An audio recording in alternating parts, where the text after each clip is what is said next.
it's the way the brilliant gold liquid reflects our sunshine, or how the bright blue of its label mirrors the clear Caribbean skies overhead. Maybe it's the fresh, crisp taste of this beastly cold beer on a scorching hot day.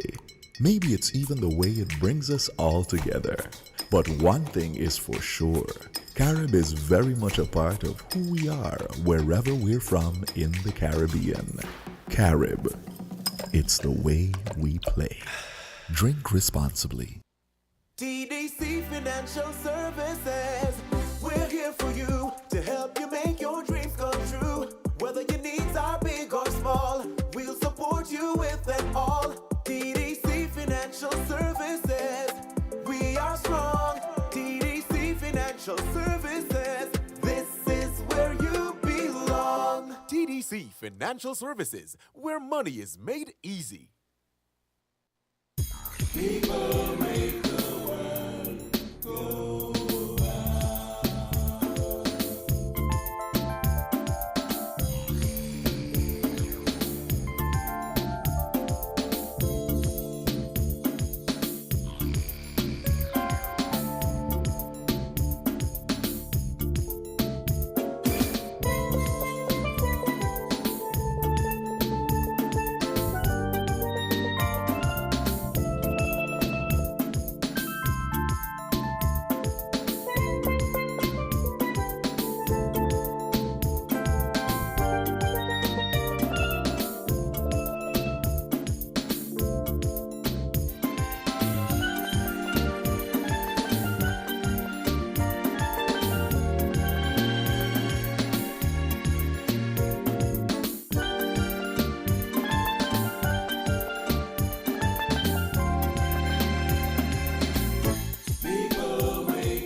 Good morning, St. Kitts and Nevis, and welcome to another edition of Inside the News.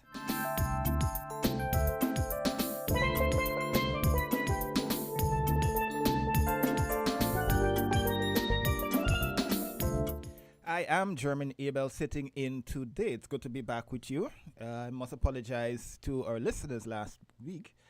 I was out with the flu last weekend, couldn't hold up the 2 hours or 2.5 hours thereabout. So we did not have a program last week. I must apologize for that. Well, two things I must start off with apologizing. That's one of them. And the second one is a lot of you have seen me personally and complained and asked questions, while others have been asking questions surrounding the station not being heard in certain parts of the island.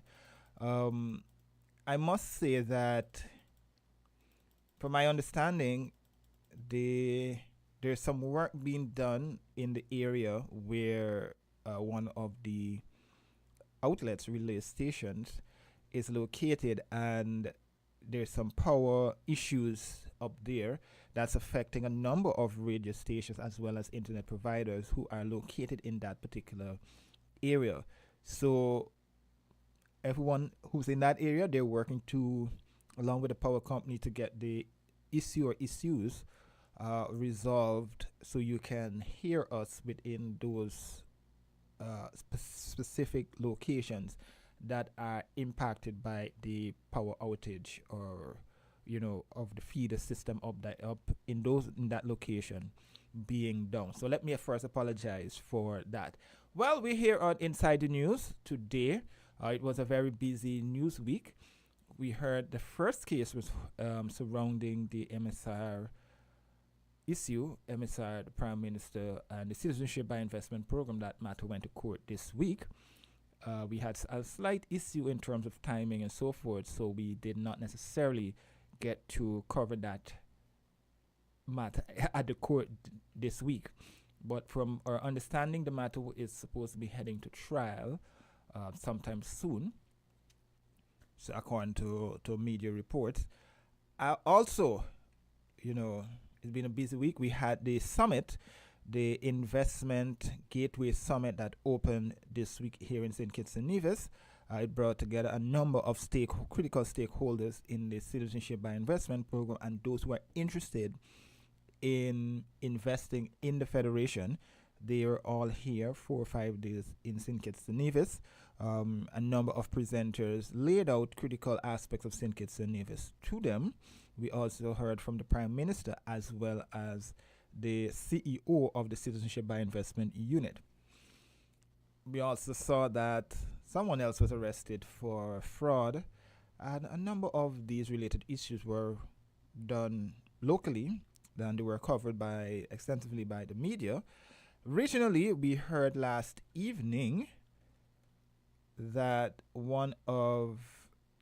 it's being reported that one of Ghana's ministers was actually questioned, but he's giving a different perspective of what transpired over there in the United States. He was traveling to see a relative, and he was escorted off the plane. And, the media down that side is trying to get to the bottom of that particular issue. Internationally, the NATO summit wrapped up. We heard from President Biden there's still calls for him to drop out of the elections race to be the Democratic nominee for President of the United States. So it's been a very, very busy week here in St. Kitts and Nevis, across the region and internationally. Our brothers and sisters in St. Vincent and the Grenadines and Grenada and their dependent territories are Venant Islands.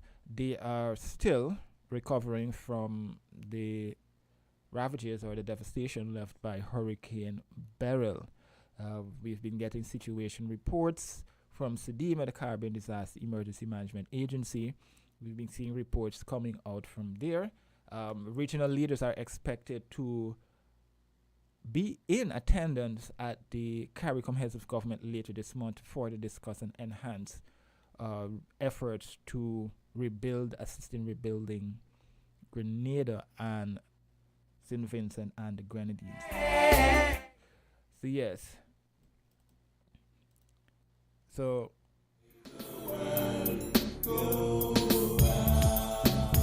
that's where we are. That's the latest in terms of the news. So today we will be discussing the Citizenship by Investment program, as well as whether or not St. Kitts and Nevis is actually ready to are we totally and comprehensively prepared for the hurricane season. We saw what happened in the 2 islands, the 2 territories down south. Even though we all keep saying that we are prepared, how prepared are we? And what is the government's response to what they would have seen from the ravages of Hurricane Beryl? Right? That's where we will begin our discussions this morning.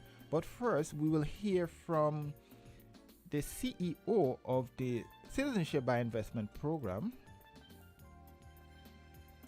He will, give us a little bit of insight in terms of what they did and what the government has been doing. Yes, what the government has been doing with regards to the entire program. So he made this presentation at the opening of the Investment Gateway Summit. Right. I know one of the things that one of the debates that continue to be had is the decision that was taken to, instead of giving a dividend, to instead invest that money into preparedness, hurricane preparedness. And we asked the Prime Minister, who was actually on the ground in Grenada, what were some of the lessons he learned from his visits and some of his takeaways, because the hurricane 2024 Atlantic hurricane season is expected to be one that is above normal, where we can see between probably 13 to 14 named storms, of probably which 5 to 8 would be major hurricanes. And we had one which surprised even meteorologists, climatologists, everyone, regarding its development and its actual impact across not just the Caribbean region but the United States as well. So what were some of the lessons learned? We'll hear all that from the Prime Minister. So we'll hear from Mr. Martin now regarding the Citizenship by Investment program locally.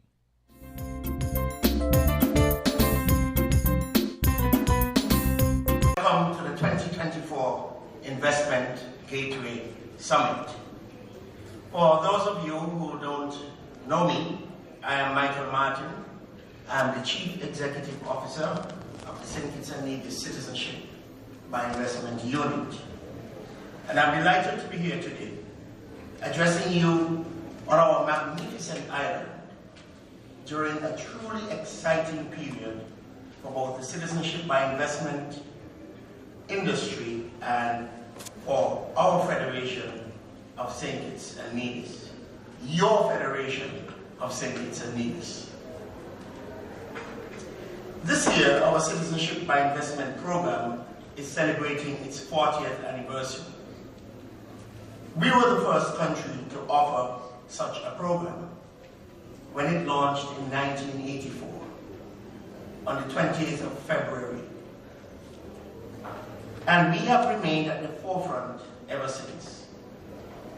That's quite a stellar reputation, I would say.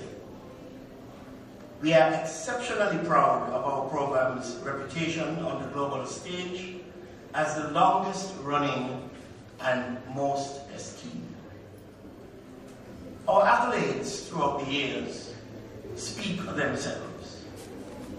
We constantly feature as the best CBI program as ranked by the Financial Times CBI Index.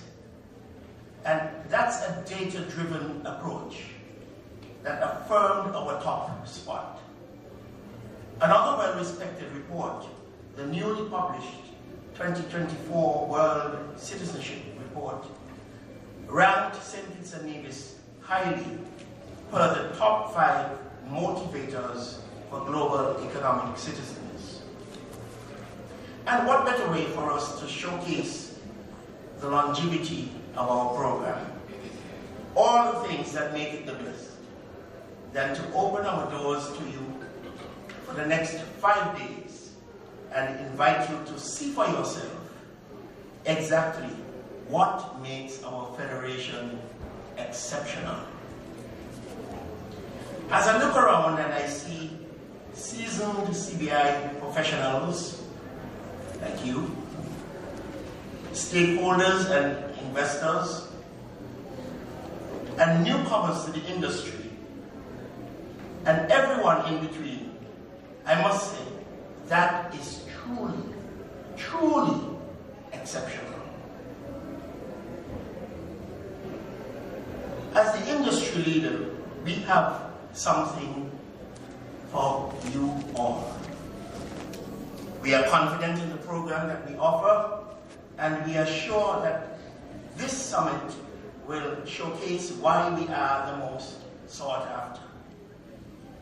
When I joined the unit in December 2022, I vowed to maintain the reputation of the program and continue to meet the needs of our investors while pushing the boundaries of innovation and due diligence within the CBI industry.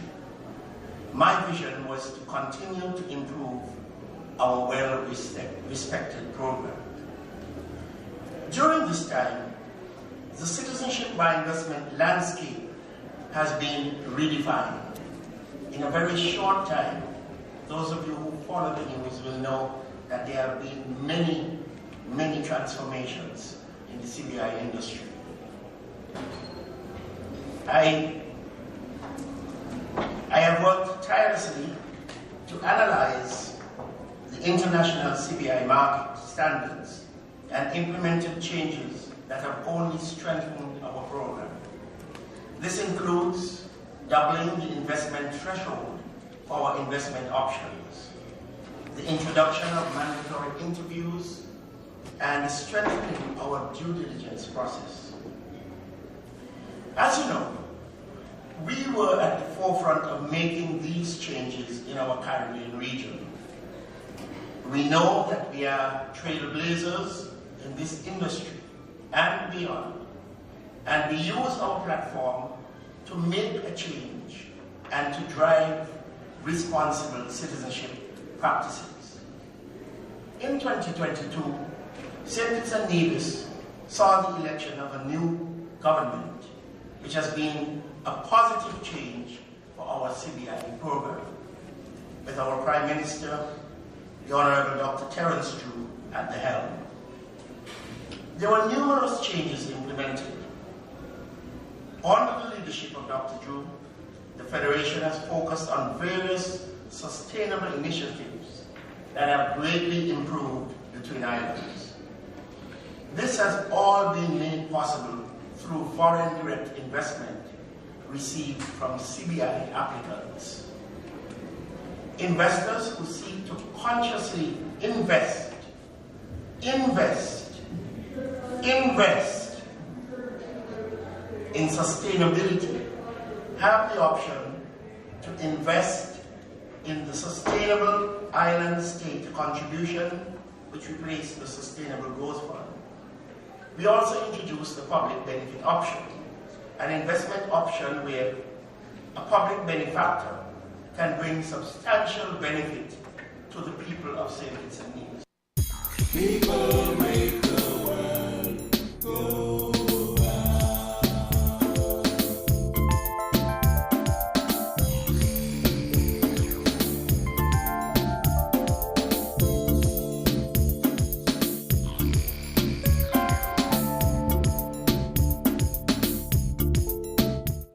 So there you had it. There you had it. That was the CEO of the St. Kitts Citizenship by Investment Unit speaking there, outlining some of what was done.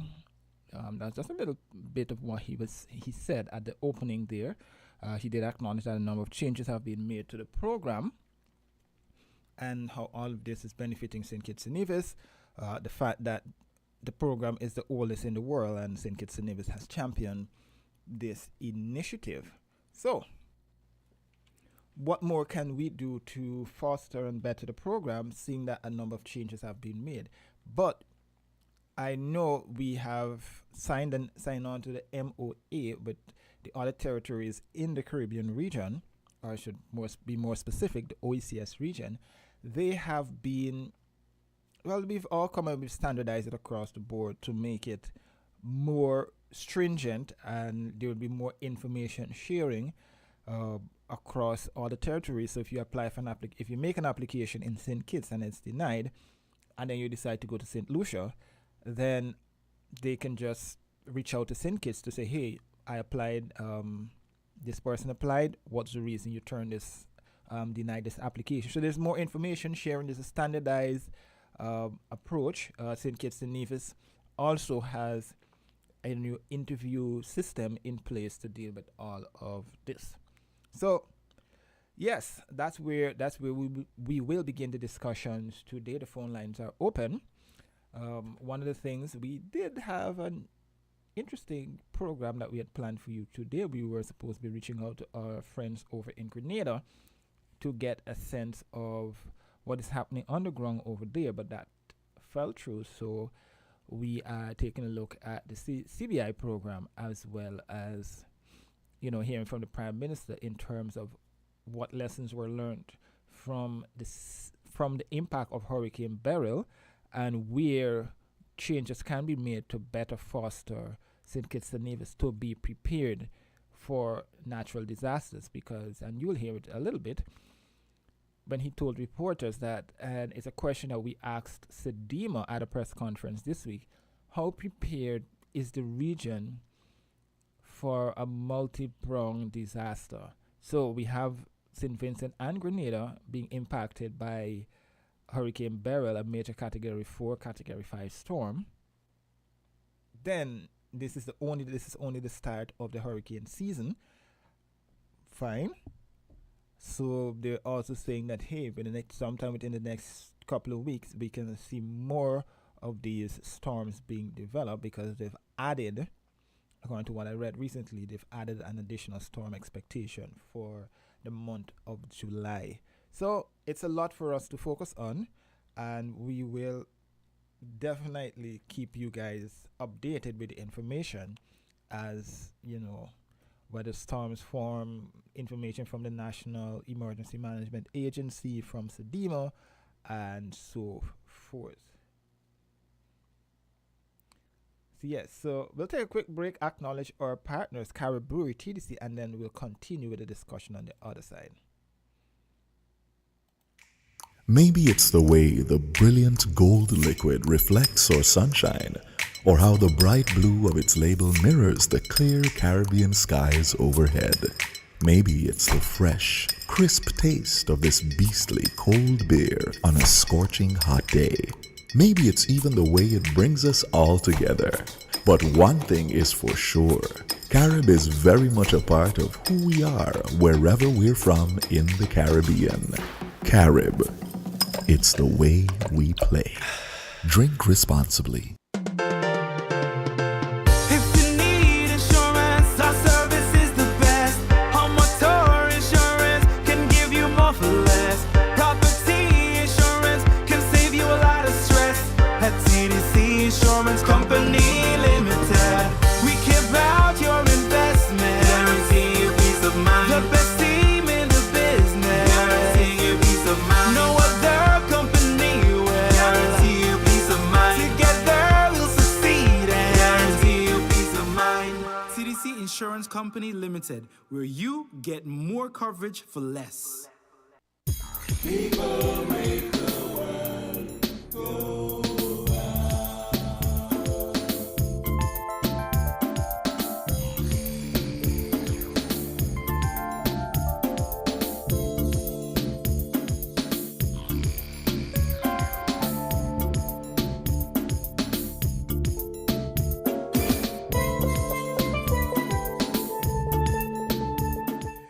And we are back here on Inside the News. I am German Abel sitting in today, and it's good to be back with you. As per usual, when we hold discussions on this program, we tend to go beyond the headlines to see how these discussions impact you, solutions, and have a proper discourse on anything that we discuss here on this program. So yes, as I said before, we're looking at the Citizenship by Investment Unit, some of the changes that were made, as well as the fact that dividends is kind of on a pause for now as we look ahead in the hurricane season to potential impacts or anything that can really have a devastating impact on our lives here in St. Kitts and Nevis, taking into account what we have seen in in Grenada and St. Vincent and the Grenadines. So as I said before, the Prime Minister actually went down to Grenada. He joined several of his colleagues from across the region. In Grenada, they toured based on the photos and the press release that we saw. So I asked the Prime Minister on Thursday, for some of the lessons that were learned from his visit to Grenada, and I found it as being very interesting what he said in terms of what was happening underground. We have been receiving reports. We received daily updates from the Caribbean Disaster Management Agency. They're on the ground. They've been giving us situation reports, as well as they've been holding regular press conferences to inform the media across the region and internationally about the latest underground in Grenada and St. Vincent and the Grenadines, as well as, even though it's not talked about that much, Jamaica, because Jamaica was also impacted by Hurricane Beryl.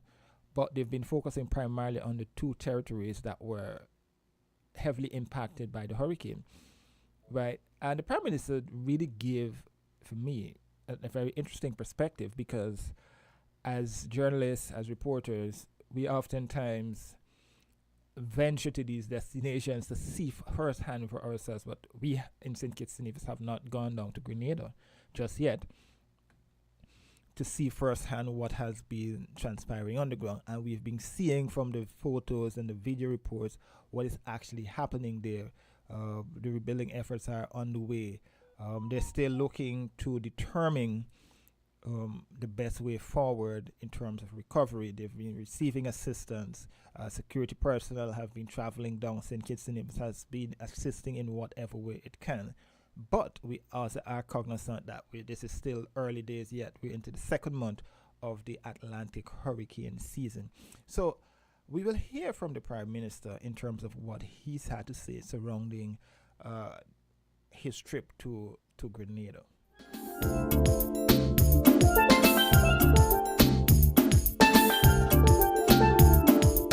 I would say that it was heart-wrenching to be in Grenada, to see such levels of devastation.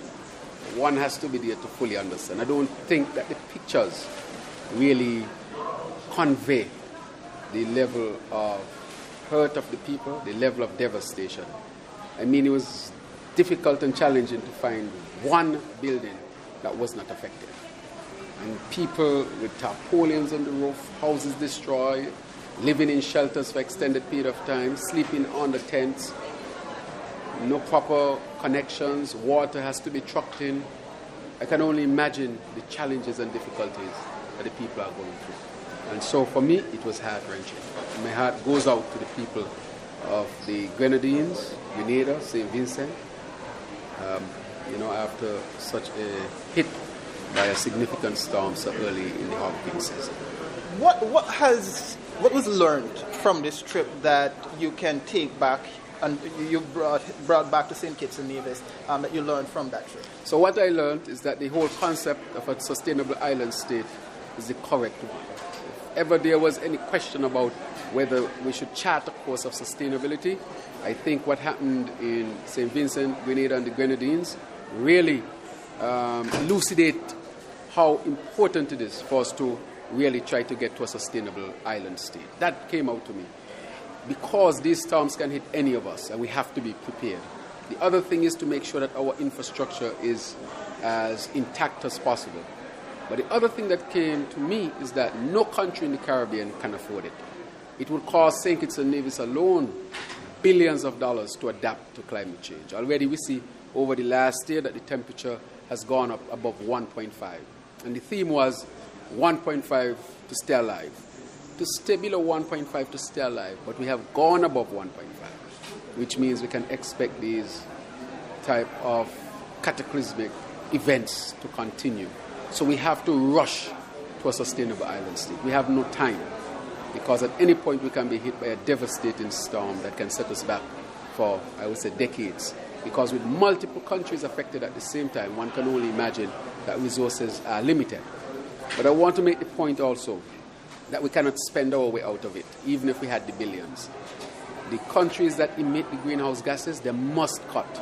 Because if the temperature continues to rise, we can expect this to get worse, which means our very existence will be at risk. So this is why we call it an existential threat, because with storms like these, destroying what people would have built over decades, probably generations, disappeared in just a few hours. That, I think, is a stark lesson, and it is unfair as well. So I call on these countries that emit these greenhouse gases to really cut their emissions, because that is the only way we can really deal with it. So we need global solidarity in all of this. So for me, the lessons, many. But the one that I really take away is that it's going to be a rough ride for us in the Caribbean. People make the world go round.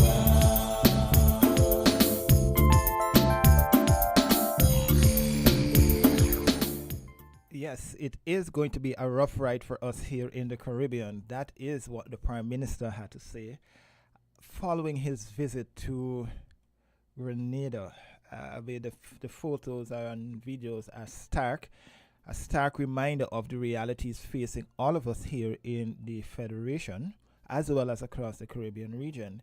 You know, the sad part of the entire situation is that this is only the start of the hurricane season, and we have not entered the peak of the hurricane season, which is very, very concerning and alarming for those who are monitoring the situation here in the region and across the globe.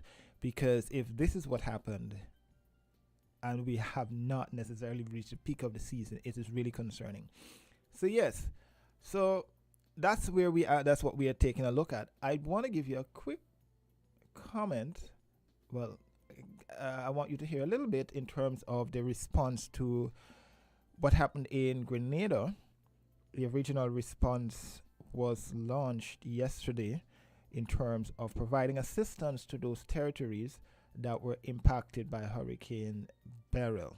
But in the meantime, the phone lines are open. You can call in and share your thoughts on these and other issues that are impacting you.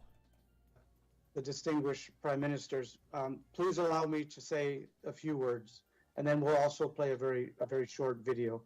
And then I'll first pass the floor to Prime Minister Mitchell, followed by Prime Minister Gonzalez. On July 2nd, Hurricane Beryl pummeled across Grenada and St. Vincent and the Grenadines, causing widespread devastation, destroying infrastructure, erasing livelihoods, and disrupting lives at a scale and ferocity that is becoming all too common. From July 3rd, I had the opportunity, which I must say was a very sobering opportunity, to see firsthand the scale of the destruction and the immediate impacts on families and communities across the island.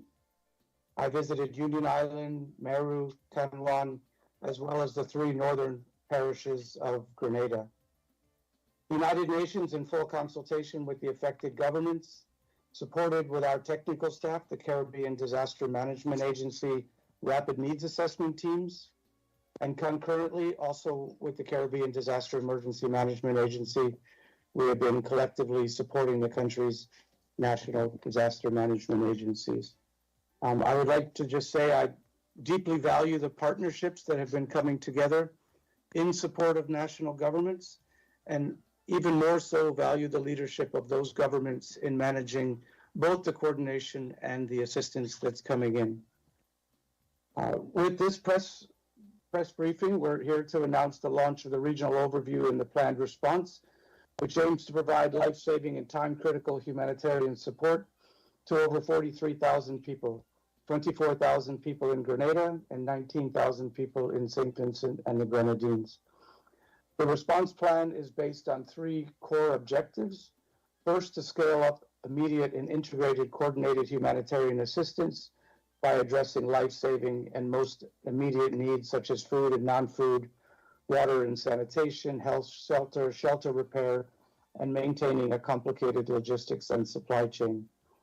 The second objective is to support the restoration of livelihoods and all critical services, ensuring that early recovery and livelihoods is not an afterthought, and we all respect the principle of to build back better. And the third objective is to really make sure that we focus on those needy groups, to be sure that we leave no one behind, particularly those with vulnerabilities due to age, gender, disability, etc. The impacts on families and communities from Hurricane Beryl are stark, as you will soon hear directly from the Prime Ministers. While we seek to support governments to meet immediate humanitarian requirements, it will remain equally important to think of and plan for medium and long-term support requirements. What Grenada and the St. Vincent's and the Grenadines need right now is international financial support and global solidarity. And I hope through this press briefing and interactions with these prime ministers, these requirements will become even more clear. So before I give the floor to the Honorable Prime Ministers, I would like to show a very short video, and then I will hand the floor to Prime Minister Mitchell. So if you could please run the video.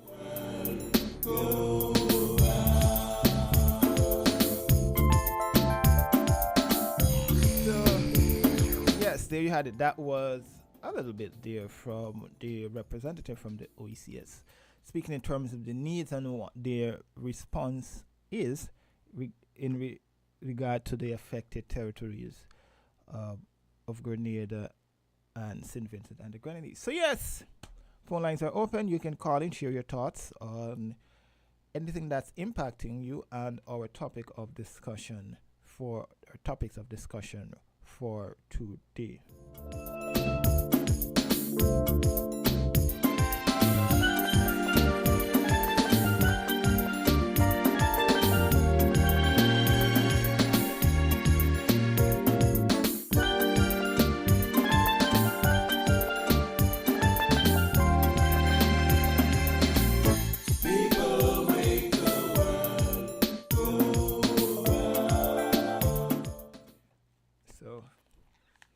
Yes.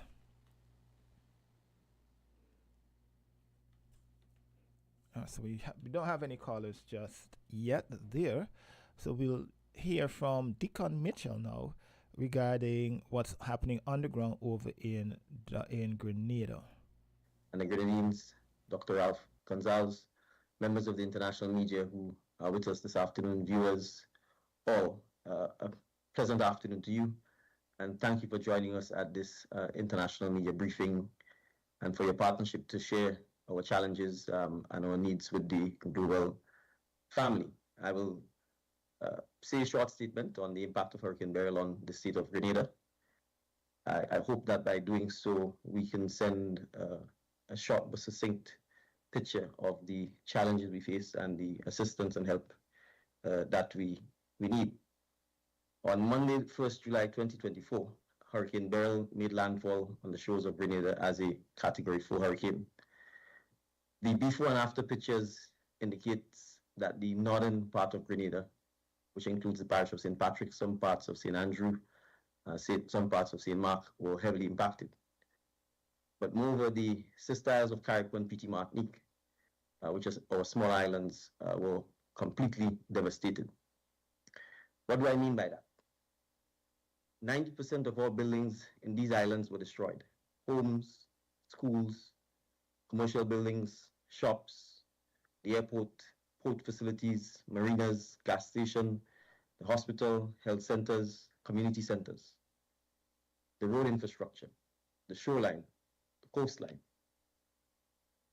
The economic sectors have ground to zero. Carriacou and Petite Martinique are fishing and agricultural communities. The boats, the engines, fishing equipment were all destroyed. Livestock affected badly and many animals have died. In summary, the agricultural sector, the fishing sector, the marine industry, businesses, tourism were all badly devastated by Hurricane Beryl. The damage is significant. The forests and foliage is gone. Our mangrove ecosystems were not spared at all. We will need a complete assessment of our biodiversity, cleanup of our beaches, and assessment of our coral reef to assess the level of damage and to ultimately clean them up and to encourage regrowth and to encourage our fish to come back to our waters. Relief actions are currently ongoing. We have several hundred persons who are in shelters, mostly in schools that are functioning as shelters. The clearing of roads to allow relief to get to our citizens who are in shelters and who are battering down on the remnants of their homes is ongoing.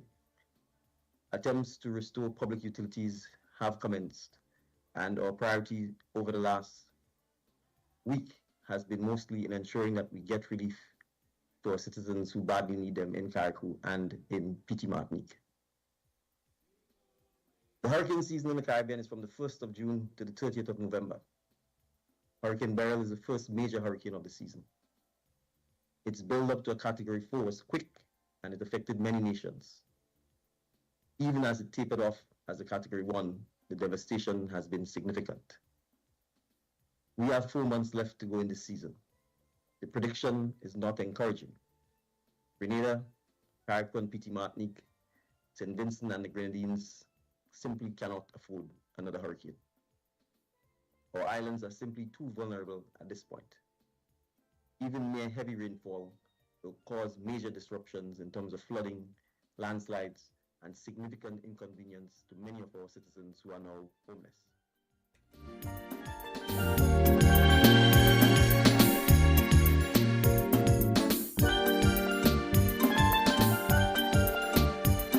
So there you had it. That was a little bit from Deacon Mitchell yesterday, and the stark reality is the two islands cannot afford any further natural disasters at this point. And as I keep reiterating, it's just the start of the hurricane season. So that's the reality we're facing here in the Caribbean region. When it comes to climate change and the hurricane season, we go to the phone line and hear from this caller. Caller, good morning.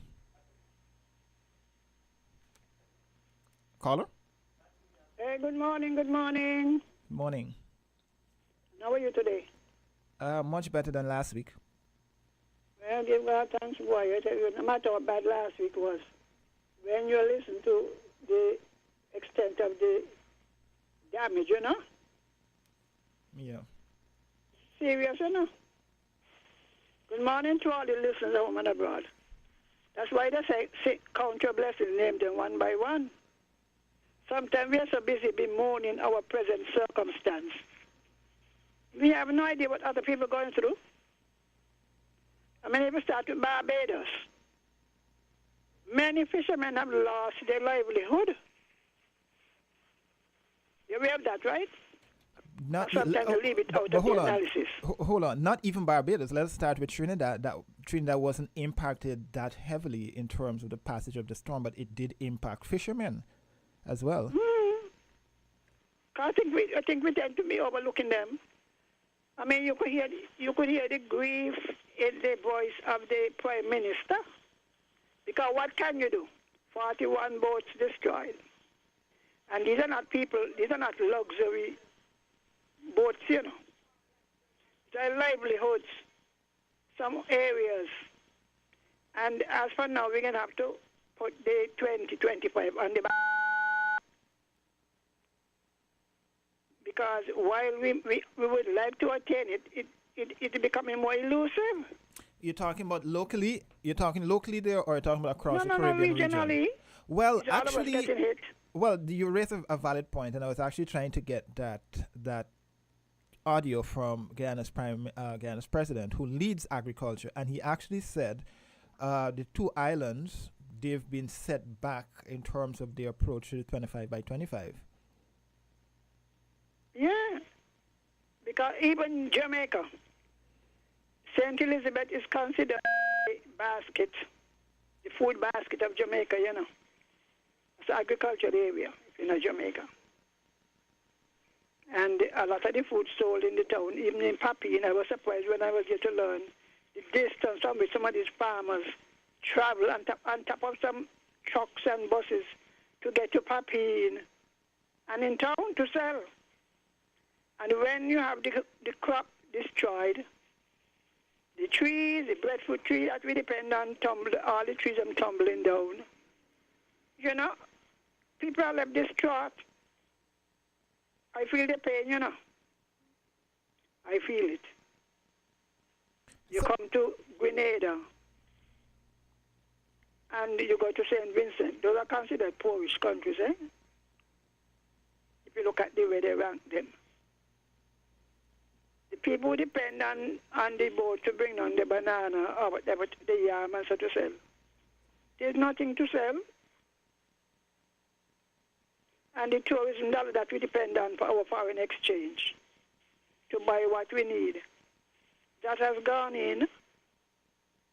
A lot of us, you see, we talk about God. Oh, what God? We better pray, you know. So I want to ask you, right, caller, what do you think we can do? You know, we've heard the reports. For us who cover it, we have colleagues on the ground there. They're giving us the picture. They're painting the picture. They're giving us the stark reality of what is actually transpiring over there. We just heard from Deacon Mitchell, the Prime Minister of Grenada. But what do you think we can do here in St. Kitts outside of the political level? Because the governments can only do so much. What we can do as people. With St. Vincent and Dominica. But people are usually unwilling to leave what they consider to be the ancestral grounds. They could even move them to Grenada, like Antigua moved the people from Barbuda. Mm-hmm. And we had to support them. But we can't just totally disrupt the people's lives. You know what I was thinking, really? You know, all of these 400 beds and so that they gave us a COVID, that very few countries use. They could be given to Grenada and for the people to use. You don't think so? We didn't use ours. Well, it depends, right? It depends. I mean, in the short term, right? Because they can't take why I'm saying that it depends is because Grenada and St. Vincent, they have put out a needs assessment list. Right, and based on and what we can can we do on afford to it? give, that's what the individual territories have been giving in terms of the need assessment, because that was what was really harped upon in the press conferences during the course of last week and the week prior to that. But isn't shelter the most pressing need right now? Yes. So I say we give them some of these things that the American gave us as temporary shelter until they get around to from something more concrete, more stable. Because, you know, it will have to live the spirit, I think. Now with Grenada could do what we did, you know. Launch a thing under the CBI, because they have CBI, yeah? Remember we had the hurricane, whatever. You remember it? Hurricane Relief Fund. Right. Which they use to repair roofs and replace roofs. So I said to myself, he could start right there, because they would get a lot of offers. And then after you and the rest would have to understand the need for it. Because they have all agreed not to sell below 200.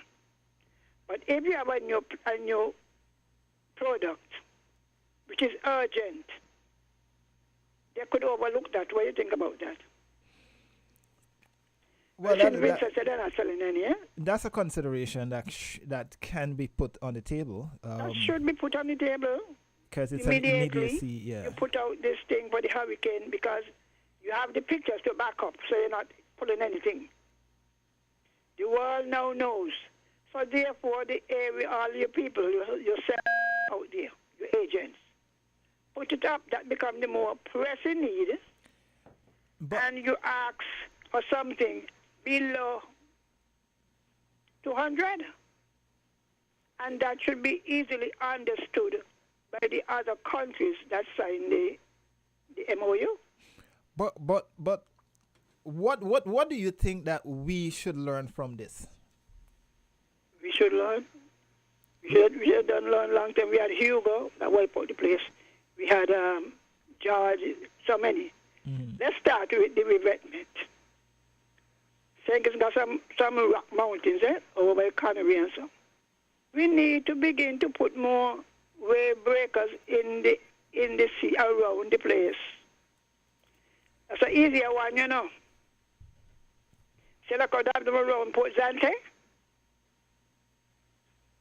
You know what I'm talking about, right? Yes. But you would suspect, right? And based on what you're saying, that based on Hurricane Irma and Maria, that some of this should have been considered previously, because for starters, we must commend the government at the time for the work that was done on Old Road Bay, which was really good, because that definitely needed some level of work. It should be done around the island. We don't got to go buy a big stone. We have some rock mountains in St. Kitts. So do you believe... Put them along the Bay Road. So Carla, where the sea is trying to take the island. So Carla, do you believe then that hurricane preparation, the holistic view, both government, private sector, and individual citizens and residents, that this should be a year-round approach rather than just us waiting until February, March to consider another what we thing. should Well, be we doing? had it since the class of mine, because, you know, sometimes I'm getting older. Not old, but older. We got to make sure that these warehouses are stocked, you know, properly stocked. Does anybody going to check? We should have at least 6 months or more of the basic good. White sugar, flour, gone. Maybe salt, fish, things that don't need refrigeration. Because sometimes that's what happens. And are they safe from flooding? These should be checked, you know, physically checked. Let the chamber and the people say what they have to bring in. Because, you know, well, if we have not learned from Berry, we learn from Berry. You don't think that is it? Yes, because Sidima has also said the same thing when I asked the question recently about this concern that we had this storm and then we possibility exists that Grenada St. Vincent is devastated down there and another territory is impacted. How prepared are we as a region in general, not just To Sidima? be the people. Because it's actually us in the region who have been at the forefront of assisting St. Vincent and Grenada. Yeah.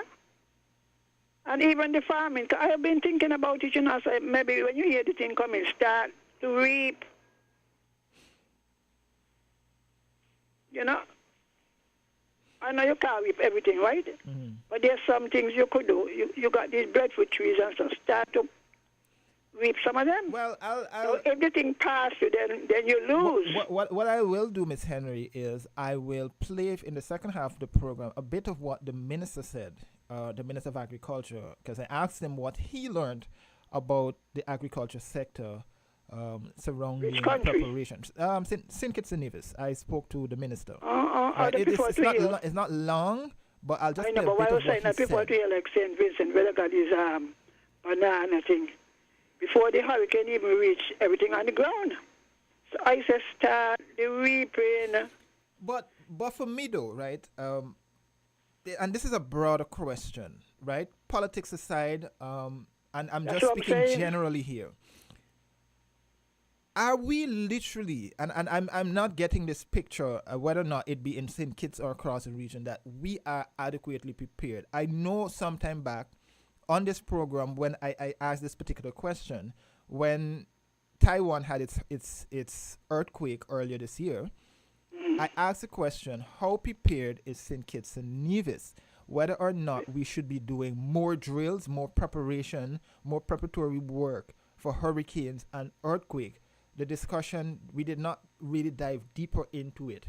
But it now comes and it keeps raising its ugly head now that we're in the hurricane season. How prepared are we as people? Do we need to do more drills within the schools? Do we need to do more preparatory work with the public in general? You know, yesterday, cutting in, I was saying the same thing on this radio station. I think this radio station. No, as I said. Talking about it, you know, now a lot on the individual. But if the individual lack the financial capital to do what is required, the state should step in. Because in the final thing is you're going to have to step in. You know, some of the houses, they said they have district managers, right? They're supposed to know what is going on. It don't make no sense to say, well, Mrs. Henry will want fixing, but Mrs. Henry can't afford to do it. Well, honey, if the storm hit, you're going to have to provide shelter for the same Mrs. Henry. Just an example. You see what I'm talking about? You got the schools, them. You know hurricane coming. You know some of the roofs and the whatnot, they're not good. I mean, what are we waiting for? We're looking ahead. I mean, you get my point what I'm talking about? Yes. And you have to sometimes forcibly remove some people from where they are. I recall there was that situation when the people along Old Road Bay going all the way down. So I said they're not moving. Send in the army and move them. Let them complain, and who want to help them complain, let them complain after the storm. But the aim is to save life. Sometimes leaving the individual, they have the right to say, but they got something called sense. If they don't mean to move them, because you might have to go send the Coast Guard to go. But isn't that coming back down to the whole discussion surrounding education and potential training? Because again, when we look, and again, I admire the Asian countries because earthquakes are frequent, right? But the thing is, from a young age, and I think it comes back to civics again, that duck cover rule, in terms of preparations. When an earthquake hit, you know that these are the things that you must do. But us in the Caribbean region, and let's be frank, this happens all across, because my colleagues are also in Barbados, Trinidad, St. Vincent, these other places, we have been having this discussion. when we're hearing a hurricane, and even in Jamaica recently, because a colleague of mine from TVG and I, we were cracking up over some issues that we were discussing. But when we hear a storm, and we in the media here, at least I know, and a couple of people upstairs, we start to cover these disturbances when they come off of Africa, and we know that they're going to be developing. Then NEMA is going to say, hey, be prepared, you can be impacted. But then people go in the shop and so forth, and then when the storm dissipates or there's no major impact, there are complaints that, oh, I went to purchase food and just nothing. Ignore them. Right. Look, you not talk about ignore the noise, right? Yeah, but it's all like an insult, but sometimes it's the ignorance. We Jamaican, I say, you like to ear to ignorance. You know that one. Yeah, but Jamaican, at the same time, the problem you with got that. to ignore them because look, the same set of sign. Oh, I don't hear them. Oh, they make me to buy this and go buy that. Well, they're not perishable. Yeah, but the problem with that, right, Carla, is there's a sense of complacency that will creep in, and we saw this a lot in Jamaica. We learn after the event. Yeah, but even though we learn, the problem with learning is that it only goes up to a certain point, and then we get complacent. What else can you do? You know, the first time I done now. When I did this agriculture course, so I know Taiwan is at an agricultural thing down here. So I decided to do the agriculture development in Taiwan. To my horror, I learned they use force. When the government say you're going to plant this species of rice, like how they were doing development, they send around the police. If they came to your farm, the old rice, they pull them up. I said, well, wait, I thought there was a democratic place. And in most of Asia, they don't, after they tell you, they don't beg you. Down here we have anarchy. They even have, even some promoters, they hear hurricane are coming. Oh, they go in Peninsula. I mean, Peninsula got some stone that are tumble down. What have we done about it? We can't create them in yet. Nowadays, the ferries run from over there. What have we done to retain the stones them? You ever thought about that? Hey, that's a good question. Huh? That's a very good question. Yeah, I don't be concerned because my son walk over that way. Just up all road until we get serious. The thing them not tumble down. Okay, block the road. Okay. So that look until I don't know. Okay, maybe Carla, we need to lose some of our freedom. Carla, some people might like. Okay, so Carla, when certain things come, declare a state of emergency and do what you feel you have interest of people's lives and the country. Okay, so Carla, I sorry to have to cut you, but we have to break. No, I know, but that's what I'm saying, right? Yes, we will continue this discussion on the other side of the break, right? Because this is our focus for today. So we will continue this discussion, but we have to break right now, and then we'll come right back and we'll continue with the same discussion on the other side. But let's first acknowledge our partners who made the first half of the program possible, Carib Brewery and TDC, and then we'll come right. And we come right back.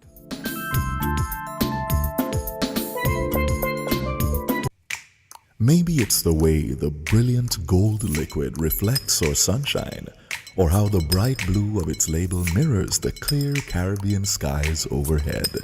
Maybe it's the fresh, crisp taste of this beastly cold beer on a scorching hot day. Maybe it's even the way it brings us all together. But one thing is for sure, Carib is very much a part of who we are wherever we're from in the Caribbean. Carib, it's the way we play. Drink responsibly. Shopping with TDC just got much easier. Here's how. Log on to shoptdcgroup.com. Shop at your convenience at any time, from anywhere with your smartphone, tablet, or computer. With our safe and secure payment checkout, you choose the option to pick up in-store or have your goods delivered right to your door. It's that easy. Shop tdcgroup.com, your one-stop online store.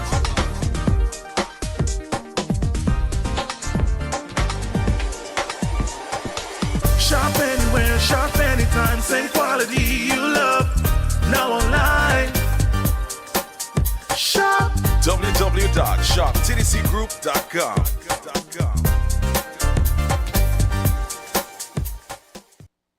People make the world go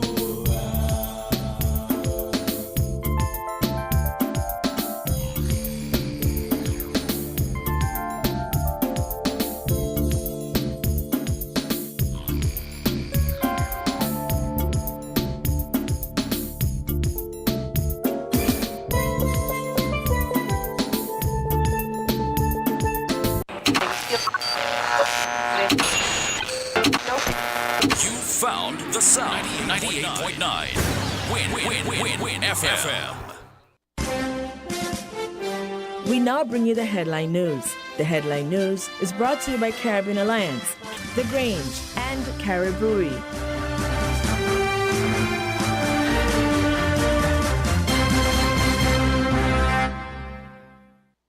Did you know that the Grange Healthcare Facility is the first purpose-built, non-governmental healthcare organization on St. Kitts? It's situated at Otley's, 7 miles east of Basseterre in beautifully landscaped surroundings. The Grange has a team of highly trained professionals and provides care that's rated as being comparable with UK and North American standards. The Grange offers varied accommodations to suit your individual needs, and our all-inclusive packages make the cost of care per hour the most competitive on the island. Services include convalescent care for all ages, daycare facilities for older adults, rehabilitation services, and training and continuing education for healthcare providers. For more information, call 466-5525 or 465-8020. Fax 466-8221 or email thegrangehealth@gmail.com or visit our website at www.grangehealthcarefacility.com. With over a century of perfection behind the Mackeson name, a smooth blend with perfect balance and richness, it's no wonder Mackeson Triple Stout has a legacy of perfection. Enjoyed the world over. Introducing our new look with the same great taste. Mackeson. All hail the king. Please drink responsibly.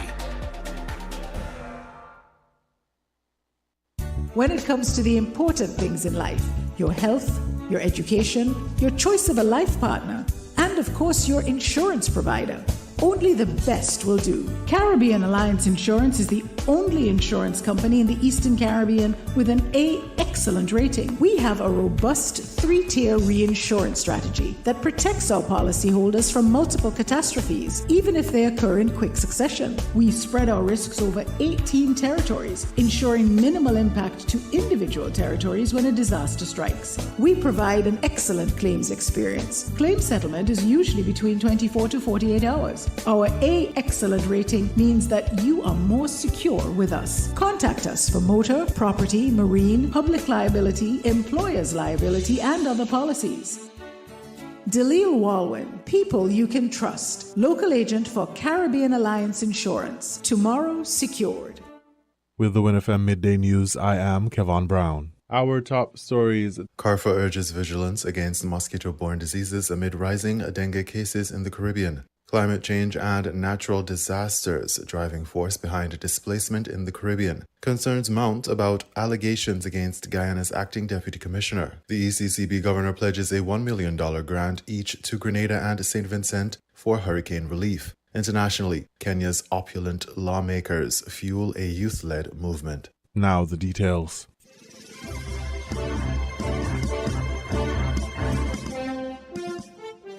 The Caribbean Public Health Agency, CARFA, has called on member states to remain vigilant against mosquito-borne diseases, which pose a significant public health threat to the Caribbean region. In recent weeks, there have been increased reports of dengue outbreaks, with some cases resulting in hospitalizations and fatalities. Additionally, laboratory tests have confirmed cases of Zika and chikungunya. St. Kitts and Nevis have recorded dengue cases recently and implemented measures to educate residents on protecting themselves from recent outbreaks. Dr. Lisa Indar, Ad Interim Executive Director at CARFA, reported a substantial rise in suspected dengue cases across the Americas, with a 200-fold increase in the first half of 2024 compared to the same period in 2023. Dr. Indar emphasized the importance of enhanced surveillance, prevention, and control measures to curb the spread of arboviruses in the Caribbean. Quote, these viral infections are primarily transmitted by the Aedes aegypti mosquito, which is endemic in the region,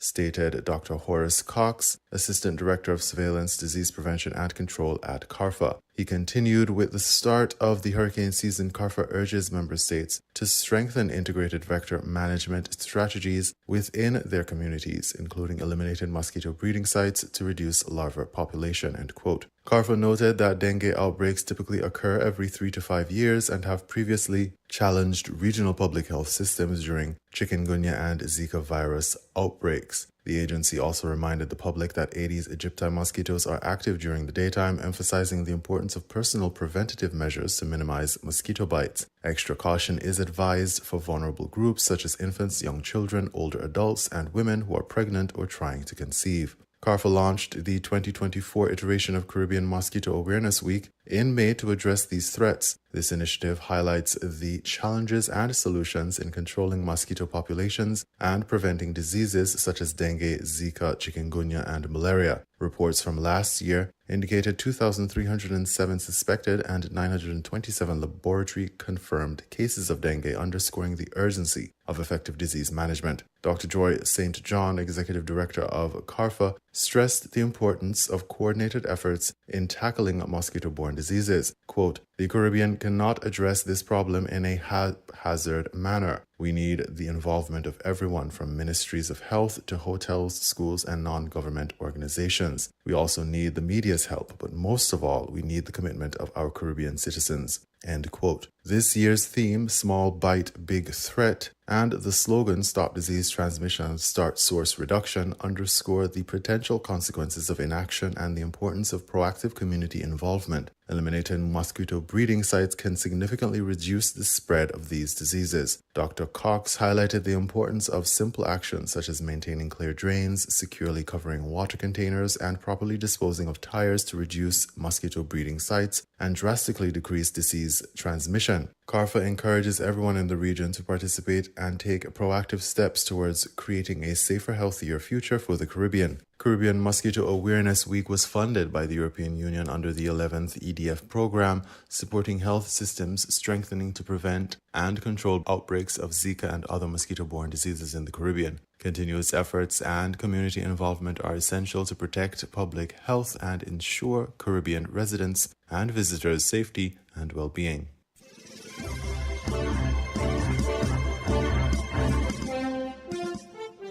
The impact of climate change on small island developing states, SIDS, is a significant cause of displacement within the Caribbean community. The issue has been highlighted by the recent devastation caused by Hurricane Beryl, which has left thousands of people without electricity and many in temporary shelters in St. Vincent and the Grenadines and Grenada. Alison Drayton, Assistant Secretary General of the CARICOM Secretariat, shared these concerns at a workshop opening session on designing a migration policy framework that reflects the needs and ambitions of the Caribbean community's people. The CARICOM Secretariat and the CARICOM Implementation Agency for Crime and Security Impacts, in collaboration with the International Organization for Migration, IOM, hosted the 3-day workshop themed toward a regional approach to a migration policy in the Caribbean, realizing a shared vision, in Port of Spain, Trinidad and Tobago from July 8th to 10th. The activity involved focal points from CARICOM member states and representatives of relevant regional and international organizations engaging in dialogue to craft the regional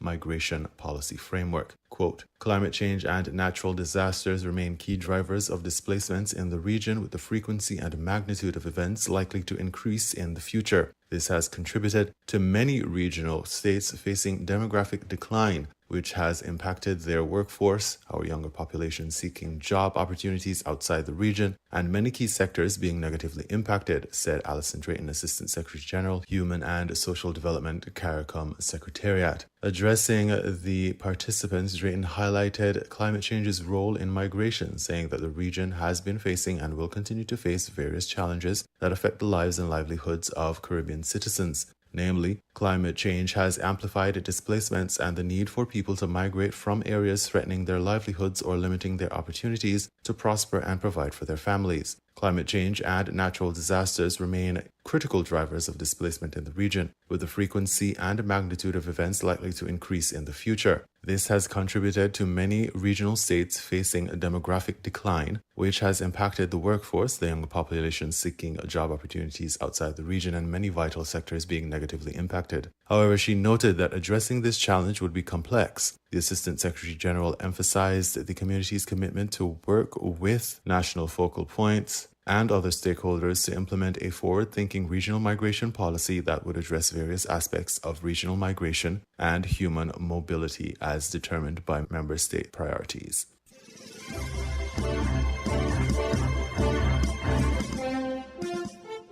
In regional news, concerns mount about allegations against Guyana's acting deputy commissioner, Guyana News Source reports. Minister of Home Affairs Robeson Ben today said he is concerned about allegations of financial impropriety that have been leveled against acting deputy police commissioner Calvin Brutus.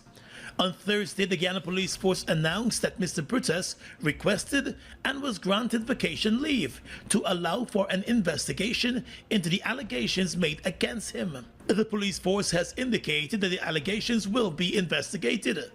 Speaking to reporters today, the Home Affairs Minister, Robeson Ben, who has portfolio oversight of the police force, said an investigation will take place, although he could not say at the time who or what agency will be doing that probe. I am concerned about the allegations.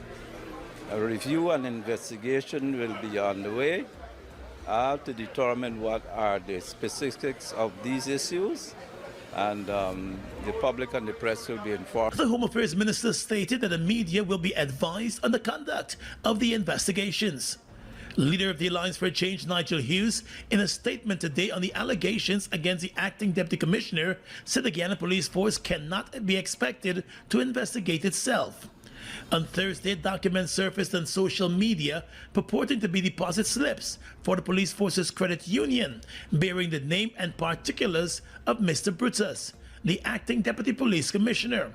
While the force and Brutus himself have been silent about the authenticity of the documents, one of the documents showed a deposit slip for more than $16 million prepared for an account that allegedly belongs to the acting deputy commissioner at the credit union. Another document showed the source of the money being listed allegedly by him as wedding gifts that were received before, during, and after his wedding in November of last year. As an acting deputy police commissioner, Mr. Brutus was overseeing the administration of the Guyana Police Force up until 2 weeks ago, when there was a sudden shake-up in the responsibilities for the top brass of the force. Brutus was transferred from the administration department to the special branch of the force, while a number of other senior officers were assigned to other departments. Leader of the Alliance for Change, Nigel Hughes, today called for a full, thorough and impartial investigation into the top brass of the Guyana Police Force, particularly Deputy Police Commissioner Acting Calvin Brutus and the Acting Police Commissioner Clifton Hicken. During a press conference today, Mr. Hughes said recent allegations against the Deputy Police Commissioner Calvin Brutus warrants a full investigation. He said even more worrisome than the allegations themselves was the attempt by the acting commissioner of police to deflect attention from the issue by saying the allegations were untrue. Hughes said these recent events condemned the morale of the Guyana Police Force. The AFC leader said if the government is serious about having a clean police force, it must call in private investigators, preferably investigators from a police force in the Caribbean, to conduct the probe. Any investigation has to be conducted outside of the Guyana Police Force. The Guyana Police Force cannot investigate itself, especially at the level of the commissioner and deputy commissioner, where you've actually had from the commissioner activities and statements intended to cover for the deputy. So this has to be conducted by an external agency. He said Guyana is seeking to portray itself as a modern, rapidly developing country, and therefore confidence in law is the biggest requirement, not just for citizens, but also for investors. And imagine saying to any person coming to Guyana to investigate that there are allegations against the second highest ranking police officer, and there's an accusation that the highest ranking police officer attempted to deflect an investigation or deflect inquiry, and then those two officers were in charge of the investigation conducted by the police force under them.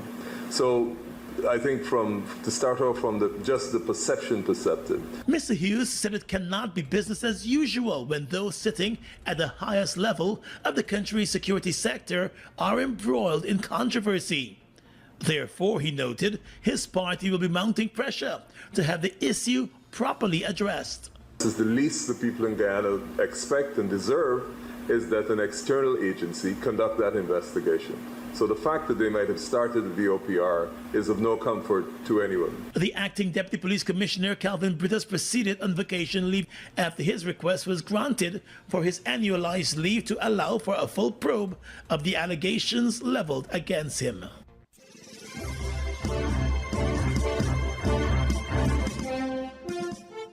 The ECCB governor pledges a $1 million grant each to Grenada and St. Vincent for hurricane relief. HTS St. Lucia has that story. When Governor of the Eastern Caribbean Central Bank, ECCB, Timothy Antoine, sat down to discuss the record profits achieved by the bank, as noted in the annual 2023-2024 report, his demeanor was somber.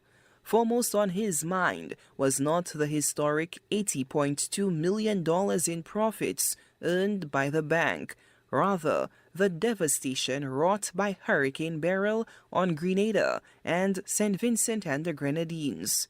Really and truly, our thoughts, our prayers, our efforts are really focused on supporting our member countries recently impacted by Hurricane Beryl. And here I speak of Grenada, and in particular the Seychelles of Carriacou, and I speak of St. Vincent and the Grenadines, and in particular Union Island. Also significant impact on the mainland of St. Vincent. So I want to express sympathy and strong solidarity with St. Vincent and the Grenadines and Grenada on account of the death and devastation caused by Hurricane Beryl. Once again, we've been visited with a natural disaster. But we can take assurance in the fact that we are resilient, and with the help of Almighty God, our partners, and our very hard work, we shall rebuild. Antoine firmly reiterated the ECCB's commitment to supporting the affected islands. I want to just say to the people of Grenada and the people of St. Vincent and the Grenadines that the ECCB stands strongly and fully with you. And we, in fact, will support you as we go through this together. We are recognizing, of course, that there are two typical phases after an event like this. One is the immediate relief, the humanitarian side, and then there is the reconstruction. The ECCB is going to send $1 million, a grant of $1 million each to Grenada and St. Vincent and the Grenadines to support them in this initial phase of relief. Acknowledging widespread job losses and the costly rebuilding efforts, the ECCB governor urges banks to collaborate with customers to determine the level of support needed and appropriate times to resume obligations. There are persons who lost their livelihoods. There are farmers, fishers, other households, businesses that have been wiped out or significantly compromised as a result of the passage of Beryl. And here, these customers will work with their banks and their banks with them to ascertain whether and to what extent the support that is required and whether and to what extent they will be able to resume their obligations at an appropriate time. So The banks, of course, will work with customers on a case-by-case basis as they know how to do. And again, the key really is just communication and collaboration in this period. We're going to get through this together. We're resilient, we're strong. It hurts, it pains me. I mean, it's a very difficult time, but we have no choice but to get up and rebuild. And that's exactly what we're going to do. So I just want to start with that word of comfort and support to the people of St. Vincent and Grenadines and Grenada. Antoine also discussed how the ECCB will continue to work on behalf of the people of the Eastern Caribbean Currency Union by helping to create the conducive financial environment for the prosperity of the region.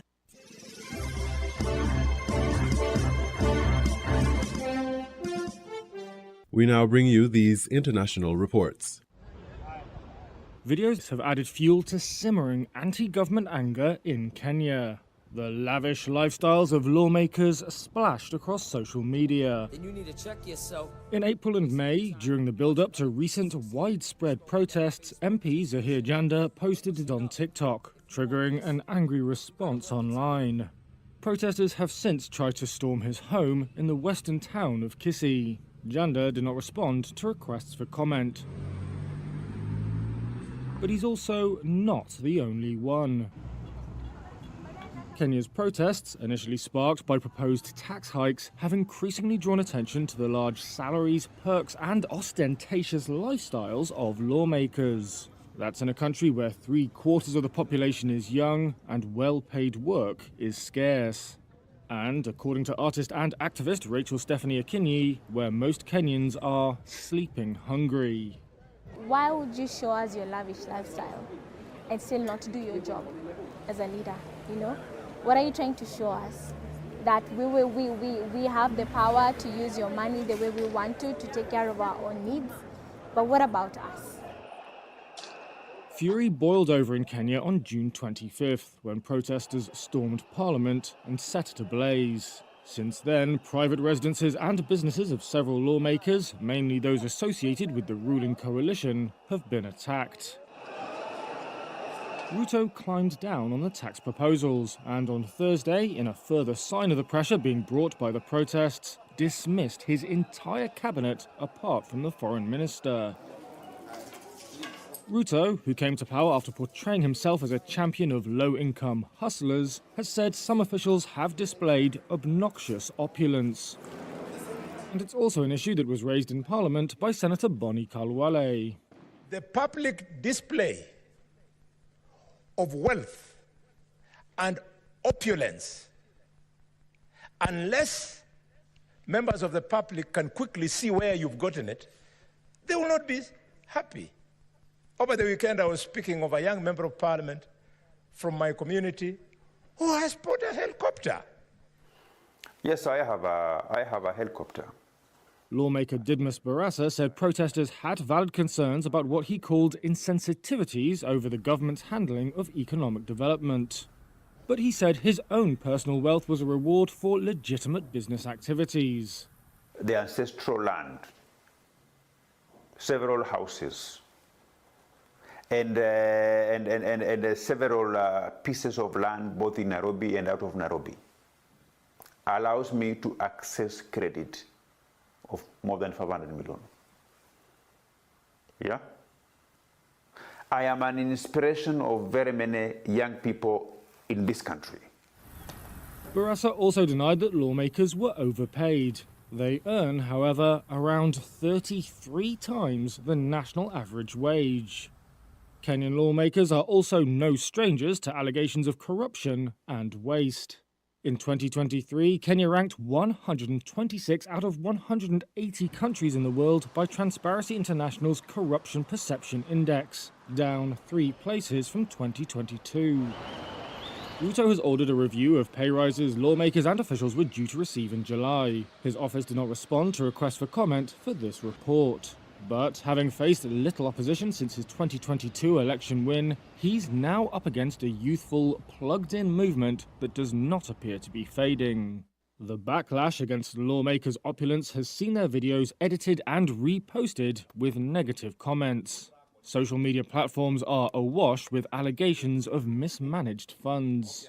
Activists have even built an AI-powered chatbot that spits out media reports of corruption allegations when a politician's name is entered. And they've also been sharing advice on how to recall lawmakers.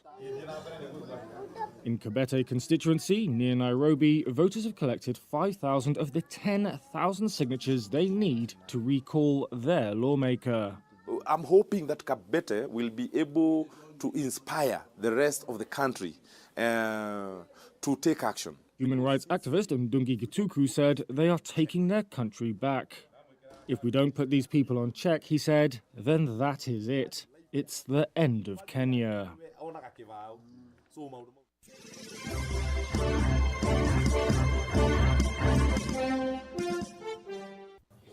Akiva Elder is a political analyst and contributor to the Haaretz newspaper, and he's joining us from Tel Aviv. Thank you, as always, for your time, Mr. Elder. So, Israel has said that Israeli Army radio is saying that they were going after a high-profile target in Al-Mawasi in which 71 people have been killed, nearly 300 injured. What is it that you think, what is Israel's strategy here? First of all, Elizabeth, unfortunately, if you look at the number of fatalities and the homeless people and the destruction of Gaza, you know, in proportion to this, another 70 people dead. In the eyes of the Israeli government, Netanyahu, and unfortunately the Israeli public opinion, it's worse. The death of someone as senior as Mohammed Def or Yahya Sinwar, because this will allow Netanyahu to declare the absolute victory and to have the victory image or footage. And maybe, paradoxically, this will be the exit way, the exit strategy. I don't believe that there is strategy. And regarding what my former guest said, I don't give the Israeli government too much credit for orchestrating this. And because the Israeli army has got a hit list, and Mohammed Def was there, and they have a carte blanche to hit Mohammed Def or Sinwar no matter what, because the war, as there is a consensus in the army and the military apparatus and the military analysts, the war against Hamas has come to its climax. Every day we are losing another soldier. The war in the north is continuing, and Israel is looking for a way out. Before Netanyahu gets to Washington and to the Congress, he has to be able to declare some victory. And maybe Mohammed Def was on the hit list, and it coincided with Netanyahu's timeline. But I believe that there are completely different agendas, military agenda and political diplomatic agenda. It sounds like you're saying, Mr. Elder, that the Israeli government and Netanyahu don't actually have a strategy. We know that the military has said that Israel cannot win this war. They can't defeat Hamas because Hamas is more than a military group in Gaza. And it sounds like you're saying that Israel is just looking for wins in terms of this hit list that they have, including Mohammed Deif, who was the head of Hamas's military wing, Al-Qassam brigades, who they have tried to assassinate multiple times, haven't succeeded. Hamas is saying they haven't succeeded this time either. But do you think that this would be... What is it that Netanyahu wants to achieve? Before you mentioned that they're going to Congress, he is going to Congress, the U.S. Congress he's been invited to speak in front of on the 24th of July. Is it that he wants to achieve something before he goes to the U.S. Congress? Actually, it's a very complicated timing, because he wants to go to the United States and he's going to get first time a meeting at the White House with President Biden. But on one hand, he would like to appear next to President Biden and being able to give him something, at least not to embarrass him. You know, he's got too many cases of embarrassment. He doesn't need another one. On the other hand, Netanyahu is looking at the polls, and he knows that President Trump still, former president and candidate Trump, didn't forgive him for calling Biden after, and it was a few weeks after he was inaugurated president in 2020.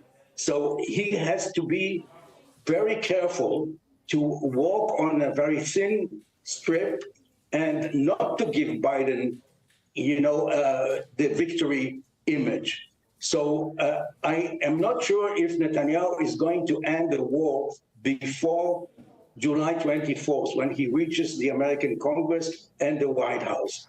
But there is a consensus among the military leadership, including Minister of Defense Gallant, who believe that Israel has a commitment to get the hostages back. And I want to remind you, Elizabeth, that there are American citizens and people who are holding American passports among the captives. One more thing.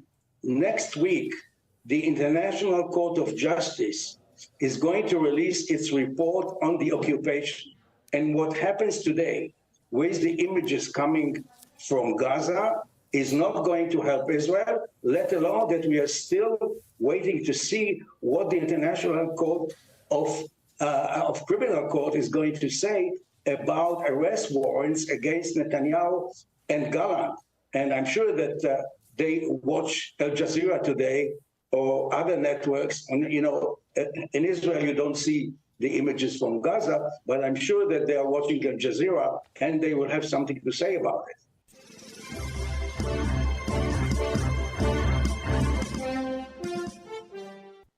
The sanction of dismissal is the only warranted remedy. Actor Alec Baldwin's involuntary manslaughter trial in the Rust Set shooting case ended Friday and he walked free. A New Mexico judge dismissed charges, agreeing with Baldwin's lawyers that prosecutors and police withheld evidence on the source of the live round that killed cinematographer Helena Hutchins in 2021. Prosecutors allege Baldwin played a role in the death of Hutchins because he handled the gun, a Colt .45 revolver, irresponsibly, but several developments upended their case. The actor's lawyers allege the prosecution received ammunition in March, which resembled live rounds that were fired on set, but the prosecution failed to list them in the Rust investigation file or turn them over to the defense team. Under questioning by a judge, a corporal from the sheriff's office said lead state prosecutor Carrie Morrissey took part in the decision to put the ammunition in a separate case file number. Judge Mary Marlowe Summer blasted the state's handling of the evidence. The case agent, as well as pursuant to Hancock's testimony, Ms. Morrissey, was aware of the new evidence and yet did not make an effort to disclose it to defense. The state's willful withholding of this information was intentional and deliberate.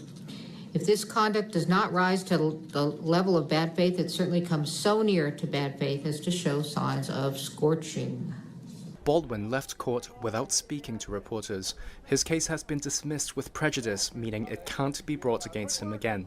It ends an unprecedented criminal prosecution against an actor for an on-set shooting. Missteps hounded prosecutors since first filing charges 18 months ago, and 4 prosecutors have quit or were forced to step down, the latest being Erlinda Johnson, who resigned Friday. A legal expert and former prosecutor in New Mexico, John Day, called the state's efforts a disaster. It was a stunning conclusion to this Alec Baldwin prosecution. It was a disaster for the special prosecutors. It raises questions about this entire investigation. You had a judge who was obviously ticked off at all the missteps in the prosecution, and she finally said the only response, the only logical answer is to dismiss this. It was like watching the Titanic go down sadly. It's unclear whether the dismissal of Baldwin's case would affect the conviction of Rust armorer Hannah Gutierrez, which is under appeal. Baldwin's lawyers in the trial had alleged prop supplier Seth Kenney supplied the live rounds to Rust, an accusation he denied in testimony. Kenney had not been charged in Baldwin's case.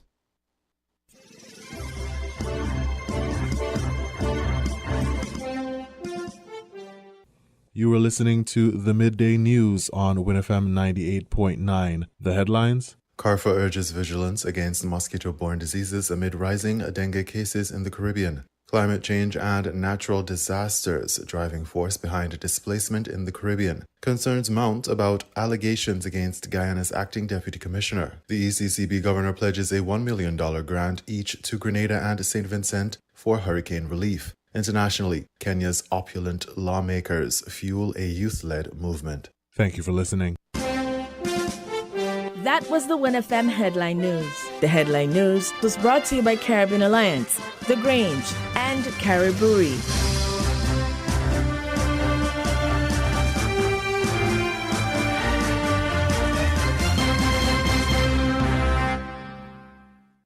When it comes to the important things in life, your health, your education, your choice of a life partner, and of course your insurance provider, only the best will do. Caribbean Alliance Insurance is the only insurance company in the Eastern Caribbean with an A excellent rating. We have a robust 3-tier reinsurance strategy that protects our policyholders from multiple catastrophes, even if they occur in quick succession. We spread our risks over 18 territories, ensuring minimal impact to individual territories when a disaster strikes. We provide an excellent claims experience. Claim settlement is usually between 24 to 48 hours. Our A excellent rating means that you are more secure with us. Contact us for motor, property, marine, public liability, employer's liability, and other policies.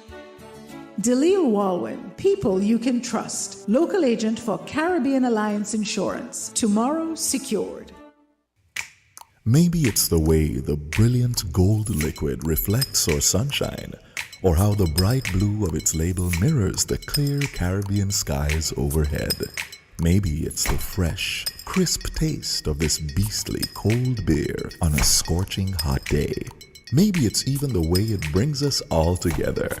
But one thing is for sure, Carib is very much a part of who we are wherever we're from in the Caribbean. Carib, it's the way we play. Drink responsibly. Did you know that the Grange Healthcare Facility is the first purpose-built, non-governmental healthcare organization on St. Kitts? It's situated at Otley's, 7 miles east of Basseterre in beautifully landscaped surroundings. The Grange has a team of highly trained professionals and provides care that's rated as being comparable with UK and North American standards. The Grange offers varied accommodations to suit your individual needs, and our all-inclusive packages make the cost of care per hour the most competitive on the island. Services include convalescent care for all ages, daycare facilities for older adults, rehabilitation services, and training and continuing education for healthcare providers. For more information, call 466-5525 or 465-8020. Fax 466-8221 or email thegrangehealth@gmail.com or visit our website at www.grangehealthcarefacility.com.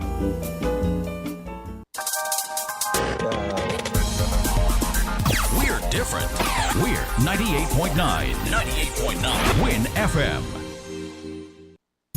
People make the world go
are back.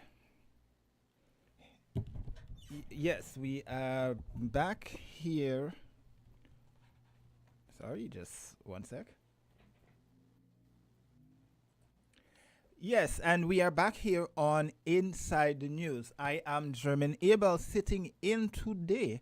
For the first half of the program, we took a look at the Citizenship by Investment program. This week, the week that gone by, we had the launch of the much anticipated Investment Gateway Summit here in St. Kitts and Nevis, where that was the focus, citizenship by investment and getting more investors to partner here in St. Kitts and Nevis. We heard a bit there from earlier from the CEO of the Citizenship by Investment Unit, Mr. Martin.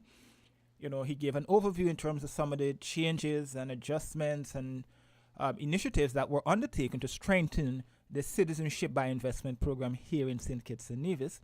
And then we took a look at what the Prime Minister of St. Kitts and Nevis, who ventured to Grenada with several other regional heads to take first-hand look at what happened to that territory and its dependent islands in terms of the destruction of Hurricane Beryl. Yes, in terms of Hurricane Beryl, right? And he gave us an update in terms of what he believed were the lessons learned and how some of that could transition into St. Kitts and Nevis to ensure that we are a sustainable island state and we learned from the devastation that actually transpired down there in Grenada and St. Vincent and the Grenadines. Well, we'll continue with that discussion for the second half of the program. Like I said earlier, we did have a couple of guests lined up for today, but we had to make some changes to our program for today. Right, but before we do that, we are already having callers. Let us quickly hear from our partners who make the program possible, and then we'll go straight through. People make the world go round. Chip, chip, chip. We wanna get chip, chip, chip. Give your little smartie the perfect smart start for their future with CHIP, the child investment plan from TDC Financial Services. Invest in your child's next step, and we know what's next is always changing. Chip, chip, chip. We wanna get chip, chip, chip. CHIP is a long-term plan with no minimum deposit, no monthly commitment, and you're guaranteed a special high interest rate per annum. I want chip. I want chip too. Visit TDC Financial Services today and get CHIP, the child investment plan, providing the best head start for every child. Chip, chip, chip. We wanna get chip, chip, chip. Maybe it's the way the brilliant gold liquid reflects our sunshine, or how the bright blue of its label mirrors the clear Caribbean skies overhead. Maybe it's the fresh, crisp taste of this beastly cold beer on a scorching hot day. Maybe it's even the way it brings us all together. But one thing is for sure, Carib is very much a part of who we are wherever we're from in the Caribbean. Carib. It's the way we play. Drink responsibly. And we are back here on Inside the News. I am Jeremy Nebel, as usual, sitting in today on the program. And we are taking a look at a couple of major developments. But we go to the phone lines and hear from this caller. Good afternoon, caller. Greetings, my brother. Greetings. How are you? Much better. Give thanks. Oh, you wasn't well. Yeah, that's why there was no program last week.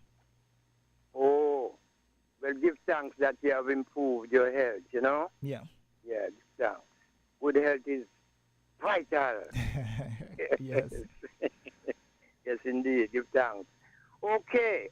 We missed the first part of your program. We was paying attention to other things out of here. But we understand it was about economics. But suffice to say, we read something put out by Mr. Martin saying that the benefits of the CBI to the system. Well, seems as though we lost that caller there. Well, he can call back. Yes, so we are, as I said, we are discussing that and also the impact of Hurricane Beryl on our sister island states down south, and what were some of the lessons that we can take from those to ensure that we are better prepared for the hurricane season, which is expected, according to forecasters, to be an above normal hurricane season. Earlier, we heard from the Prime Minister, giving his lessons learned.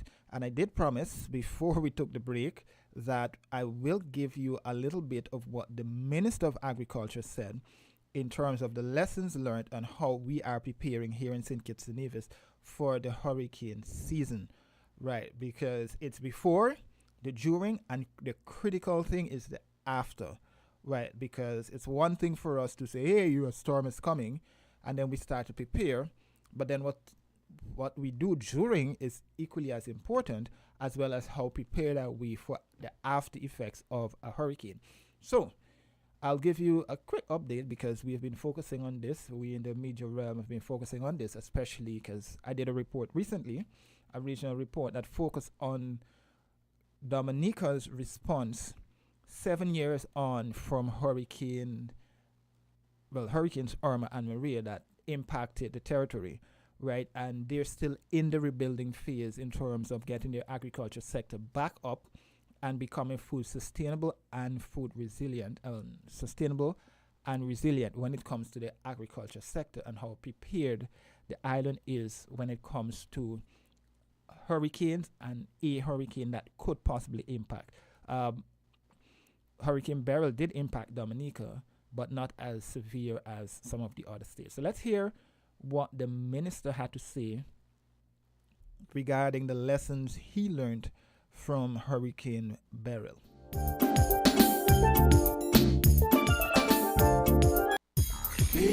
When you look at what happened during Hurricane Beryl, what has the Ministry, the Department of Agriculture, learned from how that has impacted the entire agriculture sector over there, and what can be done, I know it's not easy to mitigate, but to mitigate some of what we have seen over there?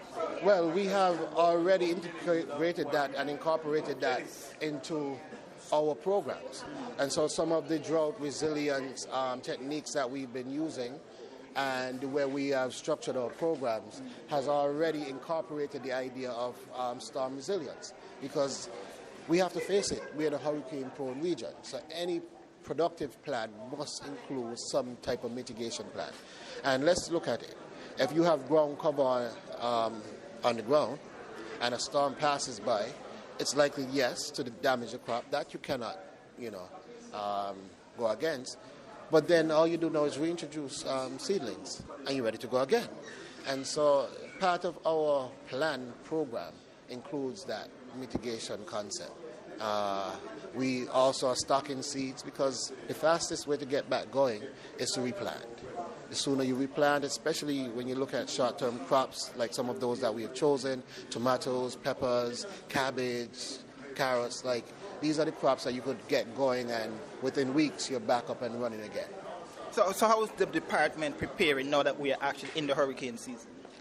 So the department is obviously monitoring the progress of our storms, but also making sure that we have the components on hand to get going again once, and in the unlikely event that we have any storm damage in the country. Of course, it's something that you cannot fully well control, but we are looking to do as much as we can in mitigating and in being prepared to bounce back in the event of a storm.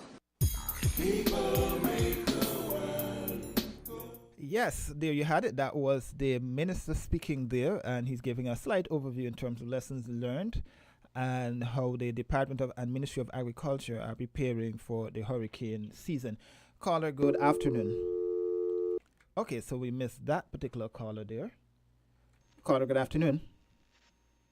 Greetings forward, my brother. My battery seems to be failing me. Are you hearing me clearly? Loud and clear. Okay. We were saying that we wanted to make a response to Mr. Martin's article concerning the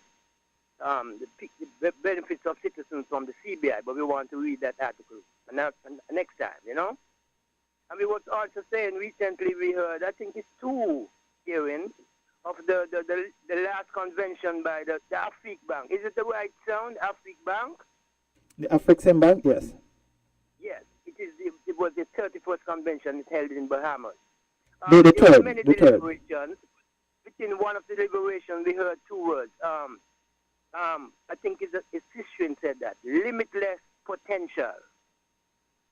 And we welcome those words, especially with a bank that is associated with us as African people. Because we truly need, as a people, to be economically stable wherever we are, individually and collectively. We want to wish the Afrik Bank best wishes going forward and elevation all the way, all the way, all the way. Give thanks, my brother. Blessed love. All right, thanks, caller. So yes, so he was wishing the African Bank all the best there. But yes, we're focusing right now on the current season that we're in and how prepared is St. Kitts and Nevis, how prepared are we, what should we be doing, do we need to have more education campaigns, do we need to change the mindset of the people here in St. Kitts and Nevis when it comes to preparing for hurricanes and major natural disasters, right? Sedema has acknowledged that the region is somewhat prepared. Caller, good afternoon. Yes, good afternoon, Mr. Abel. Good afternoon. I just listened to a comment by the Minister of Agriculture. I'm going to ask you a question. Had we had any hurricane in the last 8 months? The answer is no. Don't go on the bush.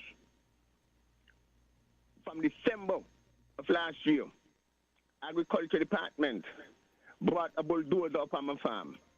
Until now, my land is not properly cleaned.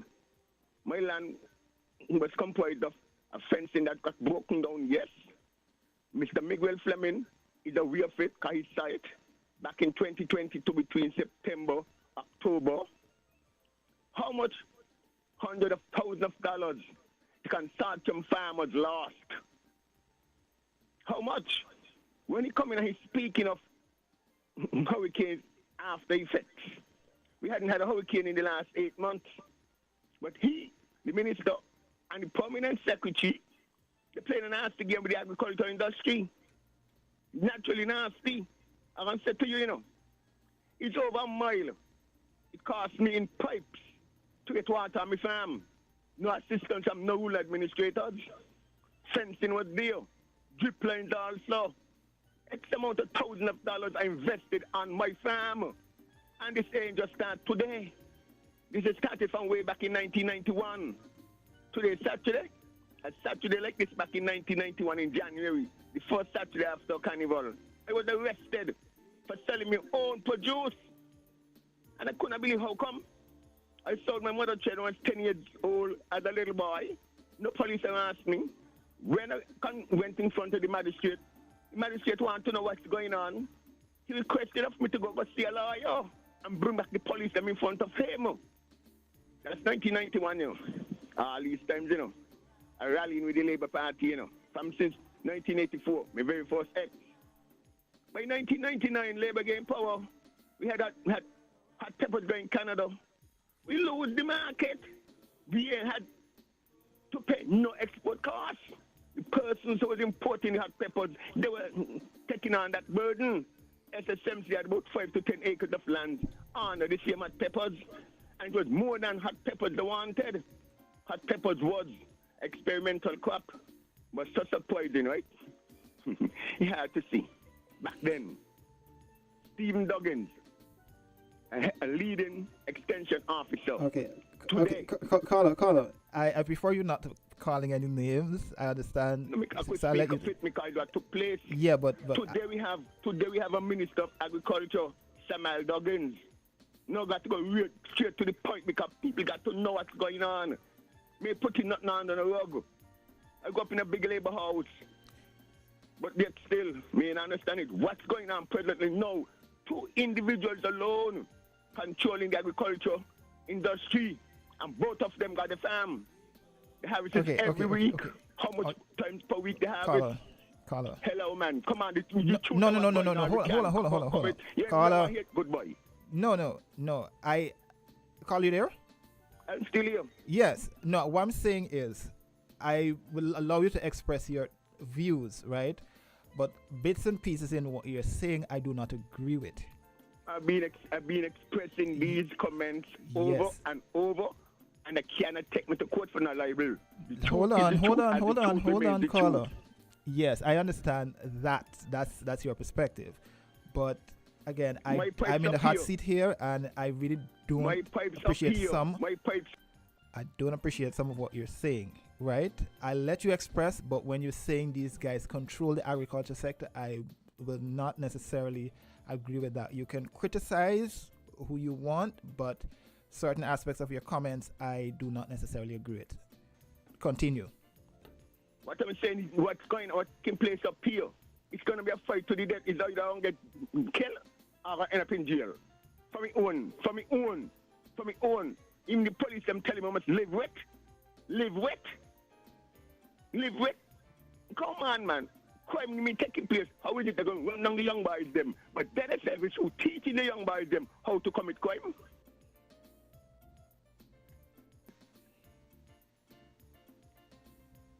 Call you there?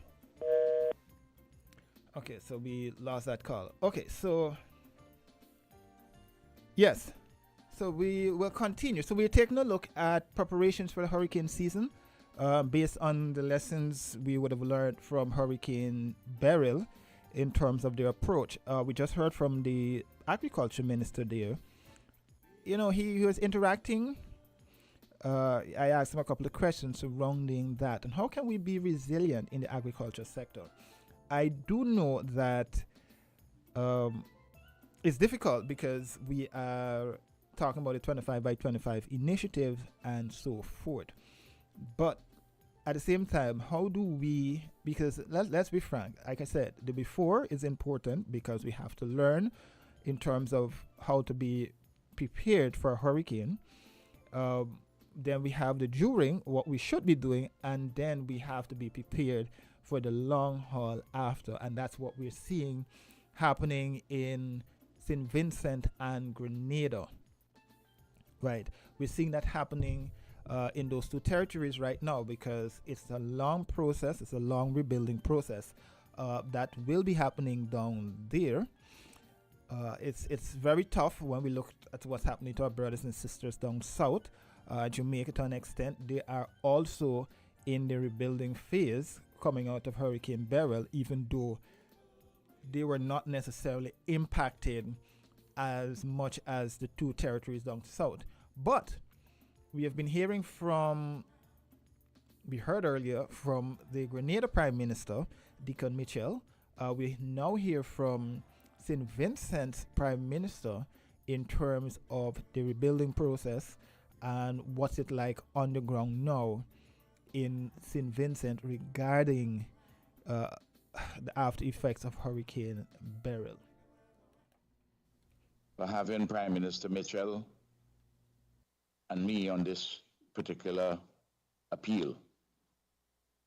I want also to indicate that I adopt all that Prime Minister Mitchell has said and call what he has said my own. I shall, however, say further. In the archipelago of 32 islands of St. Vincent and the Grenadines, 9 of which are inhabited, 5 of the southernmost islands are devastated. That is to say, Canawan, Mairo, Union Island, and the resort islands of Petit St. Vincent and Palm Island. And further to the north, the main of the Grenadine Islands, Bequia, that did not see the devastation as in the south, but saw extraordinary damage and loss. Similarly, on the main island of St. Vincent, in which there was also significant damage and loss. The devastation wrought on the 5 southern islands, plus what has happened in Carriacou and Petit Martinique, together they constitute Beryl's Armageddon. There's nothing there, really. The housing, the public facilities of one kind or another, the shoreline, the fisheries, tourism infrastructure. They're basically no more. Across St. Vincent and the Grenadines, the faces of men, women, and children are strained and anxious. They are apprehensive of the future. My country has had 4 significant disasters or emergencies since 2020. COVID, which we all know. In 2021, in April of that year, there were 21 volcanic eruptions. In July of that year, there was Hurricane Elsa, and then now a Category 4 hurricane. In between, interspersed by excessive rainfall causing floods and droughts and land degradation. All of these are connected to deleterious climate change. And this matter has to be addressed by humanity. We are on the front lines. The damage that has caused, that Beryl has caused to St. Vincent and the Grenadines will run into hundreds of millions of dollars. We don't have the material or the technical resources. To be sure, we are a resilient people. We have done a lot relying on our own efforts. And we have faith. And we have fresh hope. And we are possessed of love. But we require the solidarity of our regional and international families.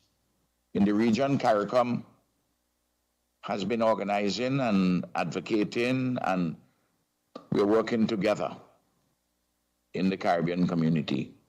And our friends and allies globally have come to our aid. But the truth is this, that the resources required are beyond what has been proffered thus far. We are grateful for whatever assistance we have received thus far, but this relief effort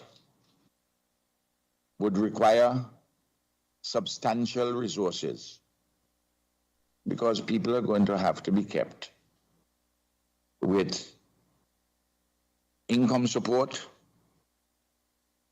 and production support for a significant period of time while we clean up and while we seek to rebuild.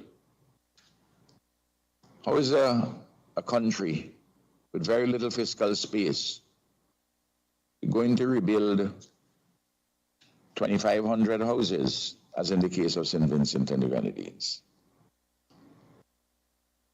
Even a larger country, the larger economy will find that very problematic, much less to a country as small and fragile as ours. I think that in the current conversation taking place globally about climate change, I think that we are seeing what can happen in just a few hours. Entire islands, small islands, decimated. We have been talking about this. We had this in Dominica. We had this in Barbuda, part of Antigua and Barbuda. We have seen it in other parts of the world. But the major emitters are not listening as carefully as they should. And if they have been listening, they have not been summoning the requisite will, political will, to address the existential question of climate change. It's Grenada, Carriacou, Petit Martinique, and St. Vincent and Grenadines today. It was Dominica yesterday. It was Barbuda the day before. We are going up a dung escalator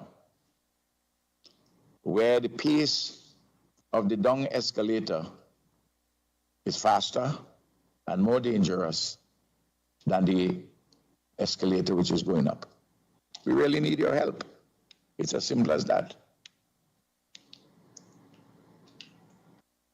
If you have a sense of responsibility and humanity, and I believe you do have, I think you will assist. I don't want to go into all of the details because what Prime Minister Mitchell has said in relation to Grenada, you can say pretty much in the same in relation to St. Vincent and the Grenadines. The question is, what are we going to do about it? Immediately, for the relief, for the recovery and the reconstruction.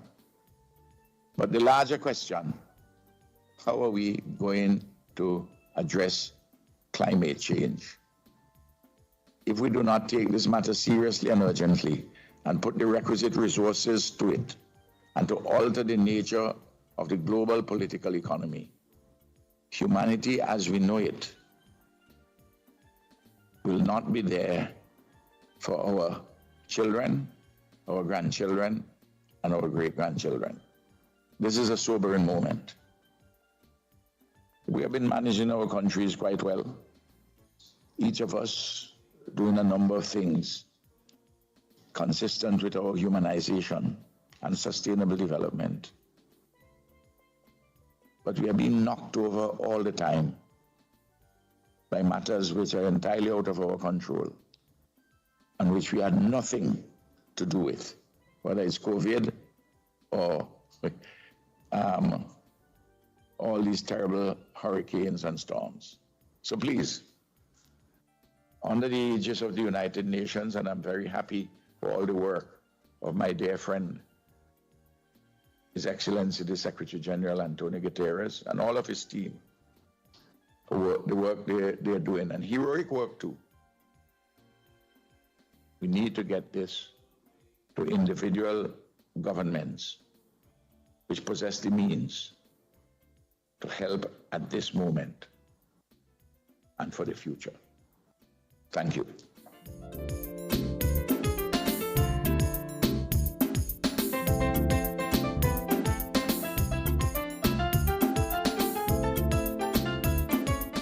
There you had it. There you had it. Some words from and a clarion call from St. Vincent and the Grenadines Prime Minister Dr. Ralph Gonsalves surrounding the impact of climate change and the vulnerability of small island states like us here in the Caribbean region. We are at the forefront of the climate change and the impact of climate change. For the last decade or two, we have been hearing and scientists have been urging more action to be done surrounding the greenhouse gas emissions because small island states could soon be under threat of being washed away, or storms can become stronger and stronger, and we're having more storms. And what is more evident than what we saw earlier this month surrounding Hurricane Beryl and its impacts on the Caribbean region? It amazingly left the coast of Africa as probably a wave or just a disturbance, and it went all the way up to the United States and dumped a bit of rain in Canada. So you can understand the strength and veracity of Hurricane Beryl, and which many of us took for granted. I mean, when we started to report on it, when it left the coast of Africa, the weather watchers, they were telling us that it had the potential for development. We just started some reporting on it, the media here in St. Kitts and Nevis, and then boom, within the span of mere hours, it made landfall as a Category 4 storm, and thankfully did not reach at the time a Category 5, but, we did see the devastation that it created. And again, it's a strong warning for all of us here in the Caribbean and also us here in St. Kitts and Nevis to be prepared, be on the lookout, and be prepared. We cannot underscore importantly how preparation is when it comes to a hurricane. We go to the phone lines. Caller, good afternoon. Good afternoon, Mr. Abel. Yes. This is Mr. Tweed, Kashai Tweed. Yes. I could recall calling into this same program about a month or two ago. You were the host. I'll give you my number. You was to call me back. You didn't. Okay, so hold on, caller. Okay, I'm going to give you my number now. I want you to call me, right? Let me get a pen and piece of paper. You can call me right now, and as soon as I get off here, I'll see the missed call because my phone is charging right now, and I'll give you a call. No problem. Because you would have seen, right, firsthand what I'm speaking of, so then you would not be limiting me to what I'm saying. Because you had first-hand information. Hold on. I'm the one who grieving. Okay, so hold on, caller. So just let me. You're making it wrong right now. Okay, so let first things first. Let me give you the number: 763 4100. 4,100. Yes. Oh, good. So 763 4100. Fine. 763. Yeah. So hold on. So what I'm saying is, I don't mind people calling into the program to make comments. But two things when I'm in the hot seat. One, if I can't substantiate something, I don't allow people to continue. That's one. And two, I personally don't mind people criticizing me, but criticism of public officials to a certain extent, I accept, but I don't want it to go beyond what I accept, because I've never had to apologize to a politician. I've never had to apologize to people in my line of journalism, and I really don't want to have to do that. So I'm very cautious when it comes to people criticizing and they're not presenting certain facts. That is why I tend to, give people the leeway, but I stop them when they reach that point that I think it goes beyond that. I appreciate that. Because, for example, right, a news reporter was up on my farm. The person saw what was taking place. And I fit the call and talk about what I'm speaking of. Because she had first hand, she still have it. Because she see it. And it's not erased from her mind. She see what took place and she realized nothing, no wrong had been right. So she allowed me to go along what she saw. So relating to what she saw. So then she understand what I'm speaking of. So then that's the reason why, I come back to call again, because you would have been able to say, okay, I could give him the leeway. Because I saw he's speaking of, and he's right. Yeah, but all right, thanks. Yeah, but just before you go though, so you can call me when you come off, right? What time the program close? No, what I'm saying is you can call me now because my phone is charging. So when I come off, you'll see the missed call and then all right. Yes, that's what I'm saying. Okay, my number is 764-7117.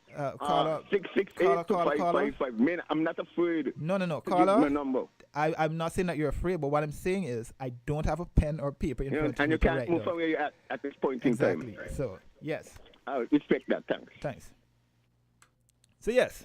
So, just to clarify there, you can call into the program, and I've always said you can call in, but I like to go beyond the politics and the noise. Let us actually find solutions to problems, and let's have that discourse. I really don't want this back and forth where you're blaming politicians or you're dragging public officials over the colds and this mudslinging. I don't tolerate that when I'm in the hot seat because it's not going to get us anywhere.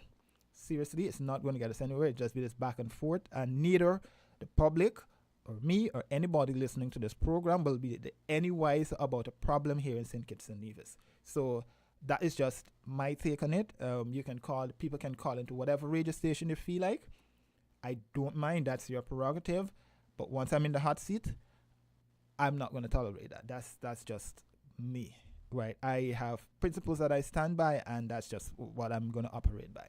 So yes, so today we are speaking about the hurricane season and preparations and lessons learned from St. Vincent and the Grenadines and Grenada. Our good friends down there are still being impacted. They're in for the long haul and they need our support.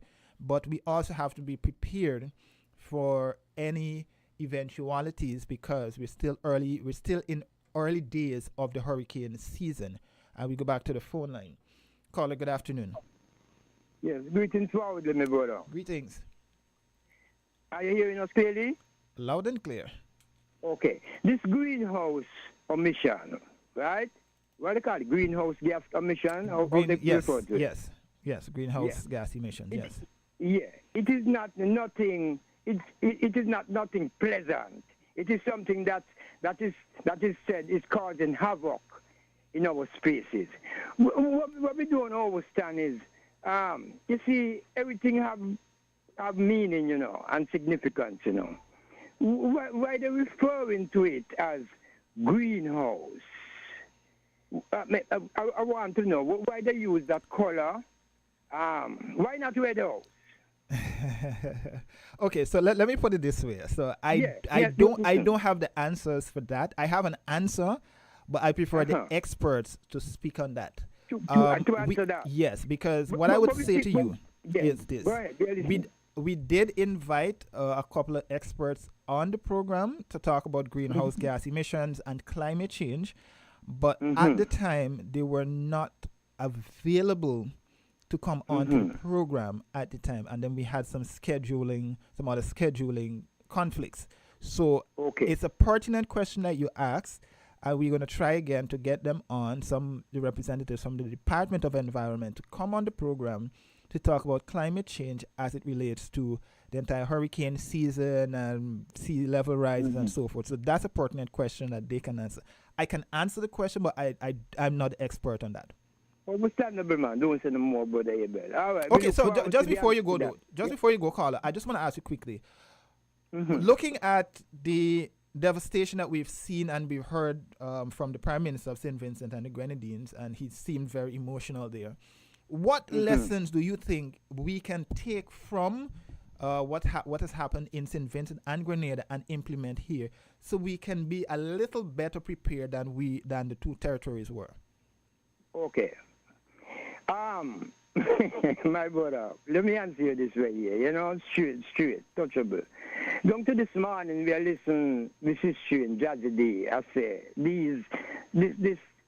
Once ago, when hurricane passed through, whatever the name, we come out the next morning and we are sail. We packed a boat in the water in the drain. And a brethren adding, we put in a razor to the bottom, to the back, and make it be steer. And them were there. It's not the same right now. So, and she went on to say that something not normal. Something is not normal with the hurricane up to the present time. So, to answer your question, can we really prepare for these things? Can we? I don't think we can. The way they are coming, I don't think we can. I really don't think so, because if perhaps St. Vincent and the Grenadine and Grenada, etc., go through them things right now, perhaps they would feel like they are well prepared too.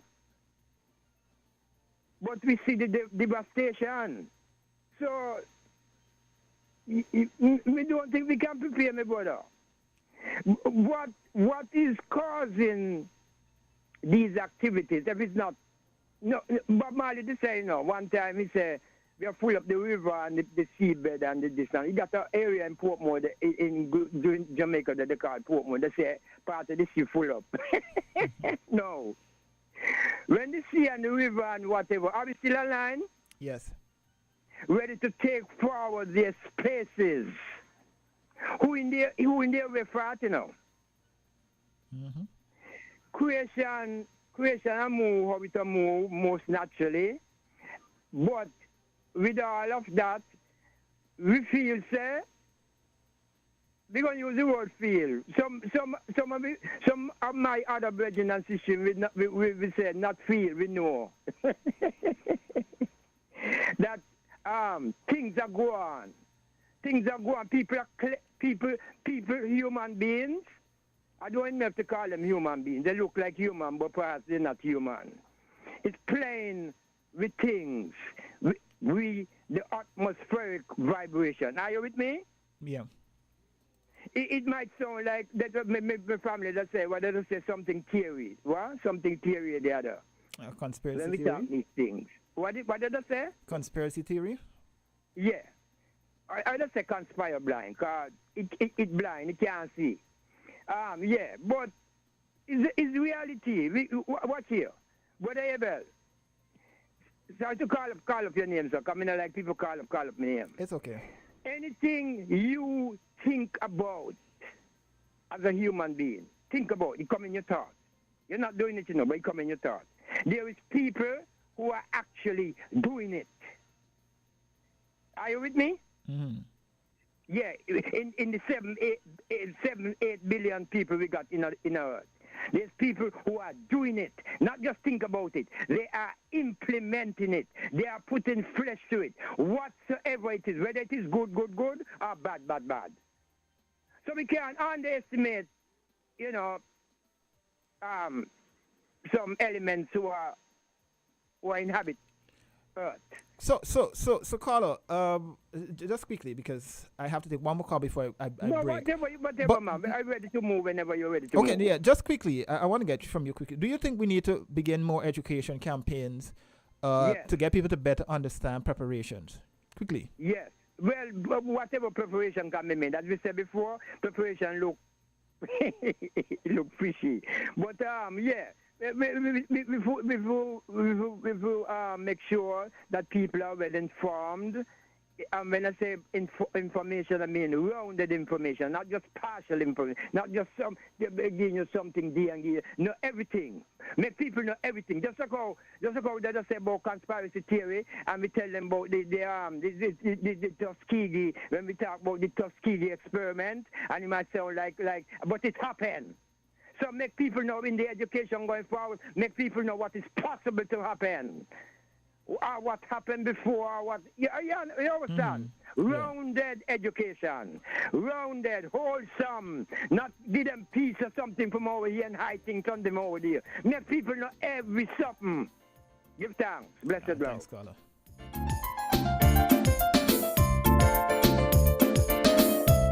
So yes, that caller was explaining from his perspective why preparation is key. Yes, so again, I think this has become a cliche now and it's becoming a little bit repetitive, but it has to be restated. The 2024 Atlantic hurricane season is going to be one that is above normal. That's the general idea coming out from meteorologists and those tracking the climate, right? The sea temperature is ridiculously warm, and a lot of us can tell that because the place is extremely hot, right? Even in the evenings, which should be very cool, it's very, very hot. We've been seeing it regarding the need for more power generation. We've been seeing Skelec doing emergency outages to protect the system, protect the grid, because a lot of people are home on the weekends and they have been using, whether it be their fans, their air condition, it's pulling a lot more power, putting a strain on their grid system. So they've been occasionally giving power outages to protect the system, right? And that's understandable, right? All of this comes against the backdrop of the fact that we're going to have a lot of named storms according to Met officials, and because the sea temperature is ridiculously warm, that acts as a jet fuel for the development and the quick movement of the storms, as we saw within the space of 36 hours or less. We actually saw Hurricane Beryl move from a tropical storm to a Category 4 hurricane that made landfall. Caller, good afternoon. Yes, it's me again.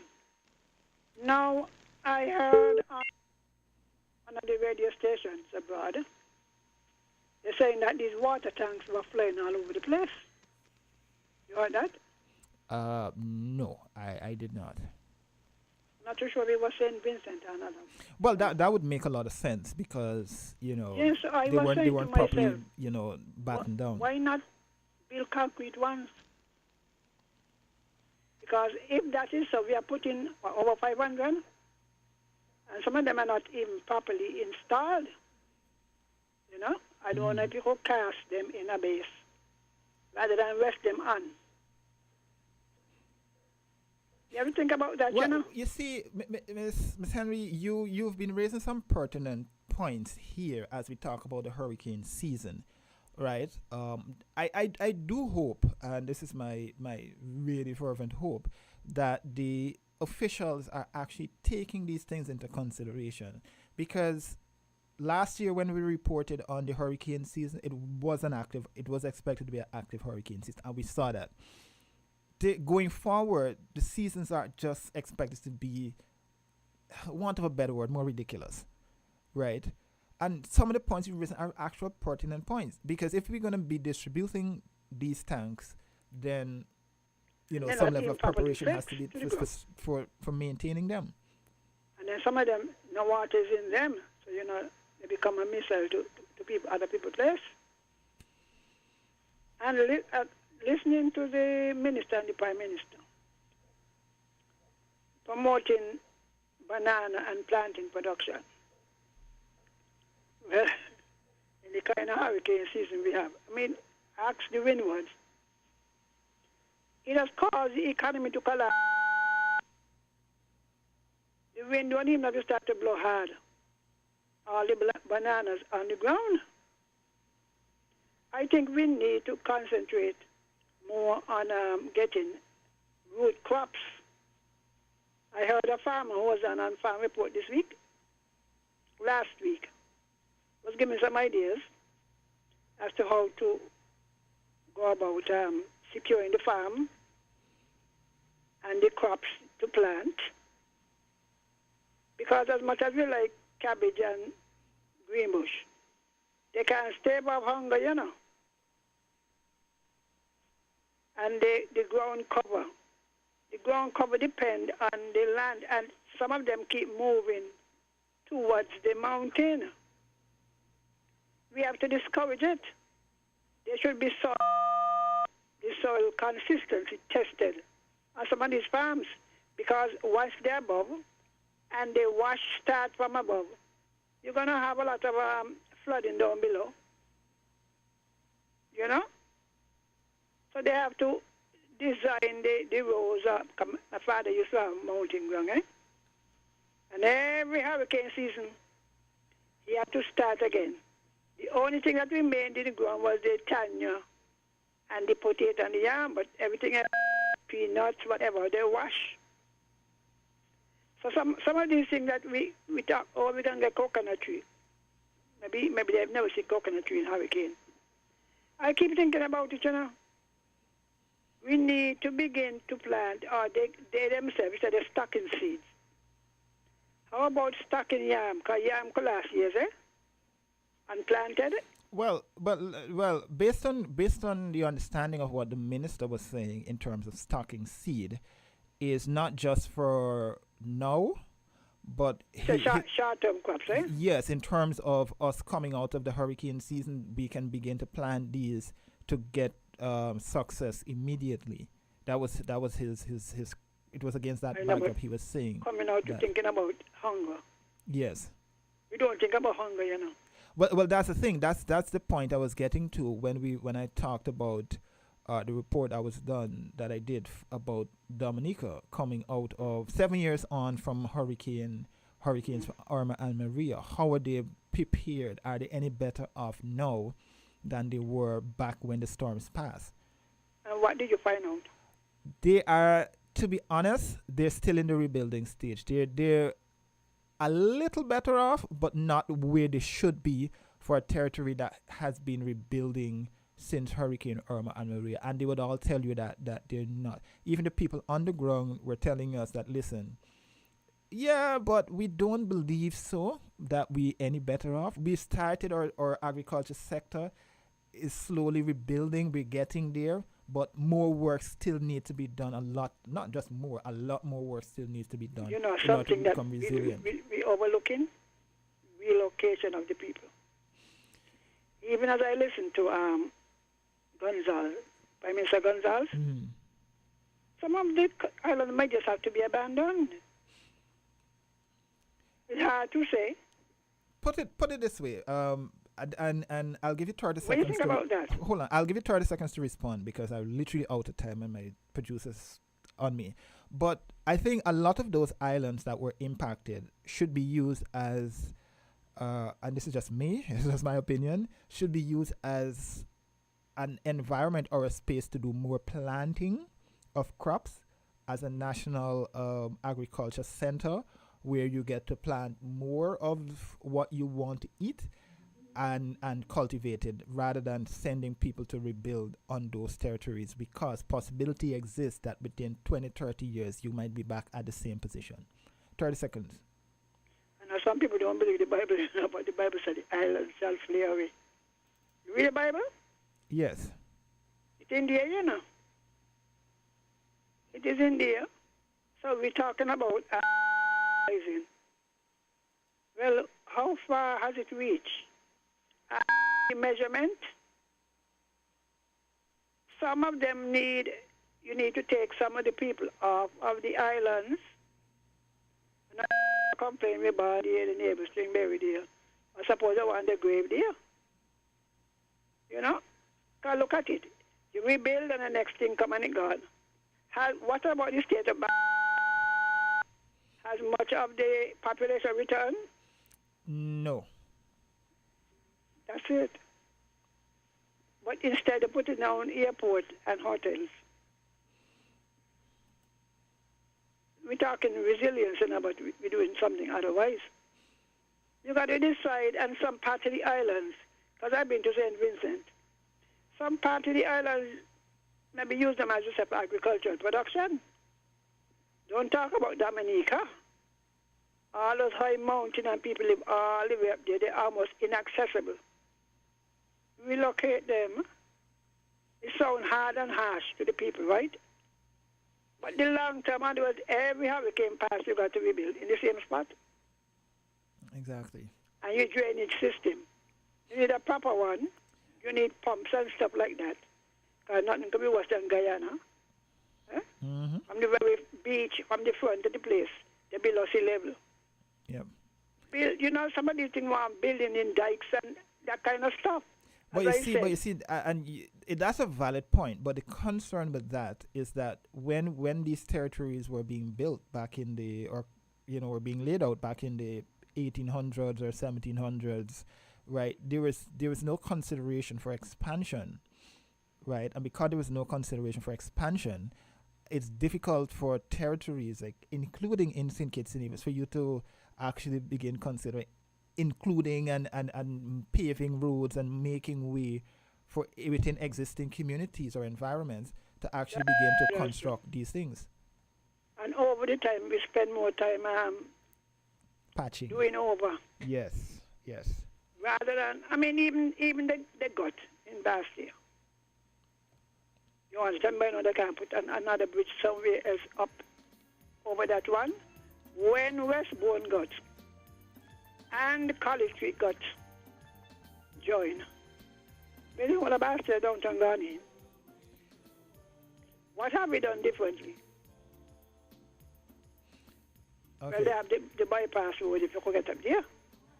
But seriously, all right. When I hear him talking, I said you got all of these islands with 1 and 2 or whatever thousand people. Miss Henry. Oh, some of them off. Miss Henry, it's really good chatting with you, but I have to. Anyway, all I would say, please, you all go pick up that Bible that some of you despise.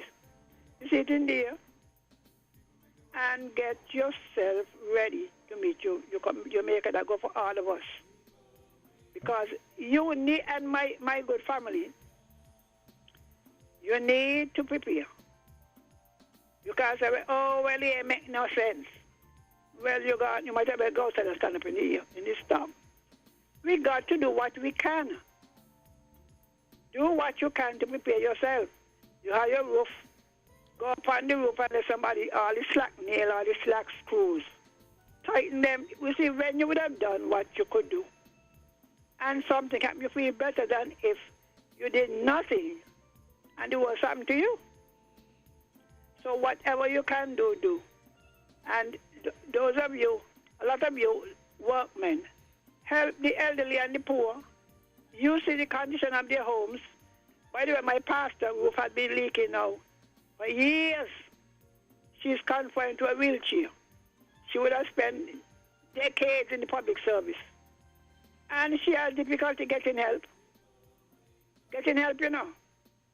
So the house leaking all over. She asks, oh, we're going to do so and so. And the hurricane's getting worse. And you have the elderly living in those conditions.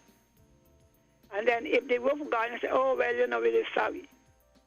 Start to do something. Some of these construction firms they have could assist the government in helping to maintain the school or whatever. Assist the communities. In the communities, they can get together. You know, Henry House near Pixie Melbourne was a builder. He's now passed. You understand? And I beg you for myself, but there are too many elderlies out here, who need to have their homes properly secured. And you pass it, you're waiting for the government to give you a job to do it. Why not do it? So may the Lord have mercy and start to pray now. Able if you don't know to pray, start with our Father, you hear? Deliver us from evil. All right then, all of you, have a good weekend.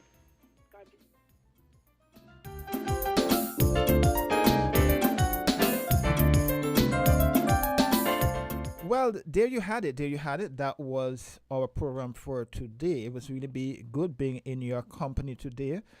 Yes, I was out last week because I had the flu, but it's good to be back in your company this week. We were taking a look at the CBI summit that was had. Sorry, caller, I can't squeeze in another caller at this point because we're really out of time. Yes, we are here. We were focusing on the CBI Summit, Investment Gateway Summit that was had earlier this week. And also we were looking at the lessons learned from Hurricane Beryl and on St. Vincent and the Grenadines, as well as on Grenada. Yes, you know, we have to be resilient. We have to take care of ourselves, and we have to monitor the systems, and we have to be prepared. Nevertheless, I was German able sitting in today. I just want to quickly again notify you guys that there's a problem with, I suspect, the Bayford's feeder. So a number of you are not really getting to hear Win FM in various parts of the island that the Bayford's feeder provides coverage. It is not limited to Win FM. It's a problem that the radio stations who use that location, they're having a power issue up there.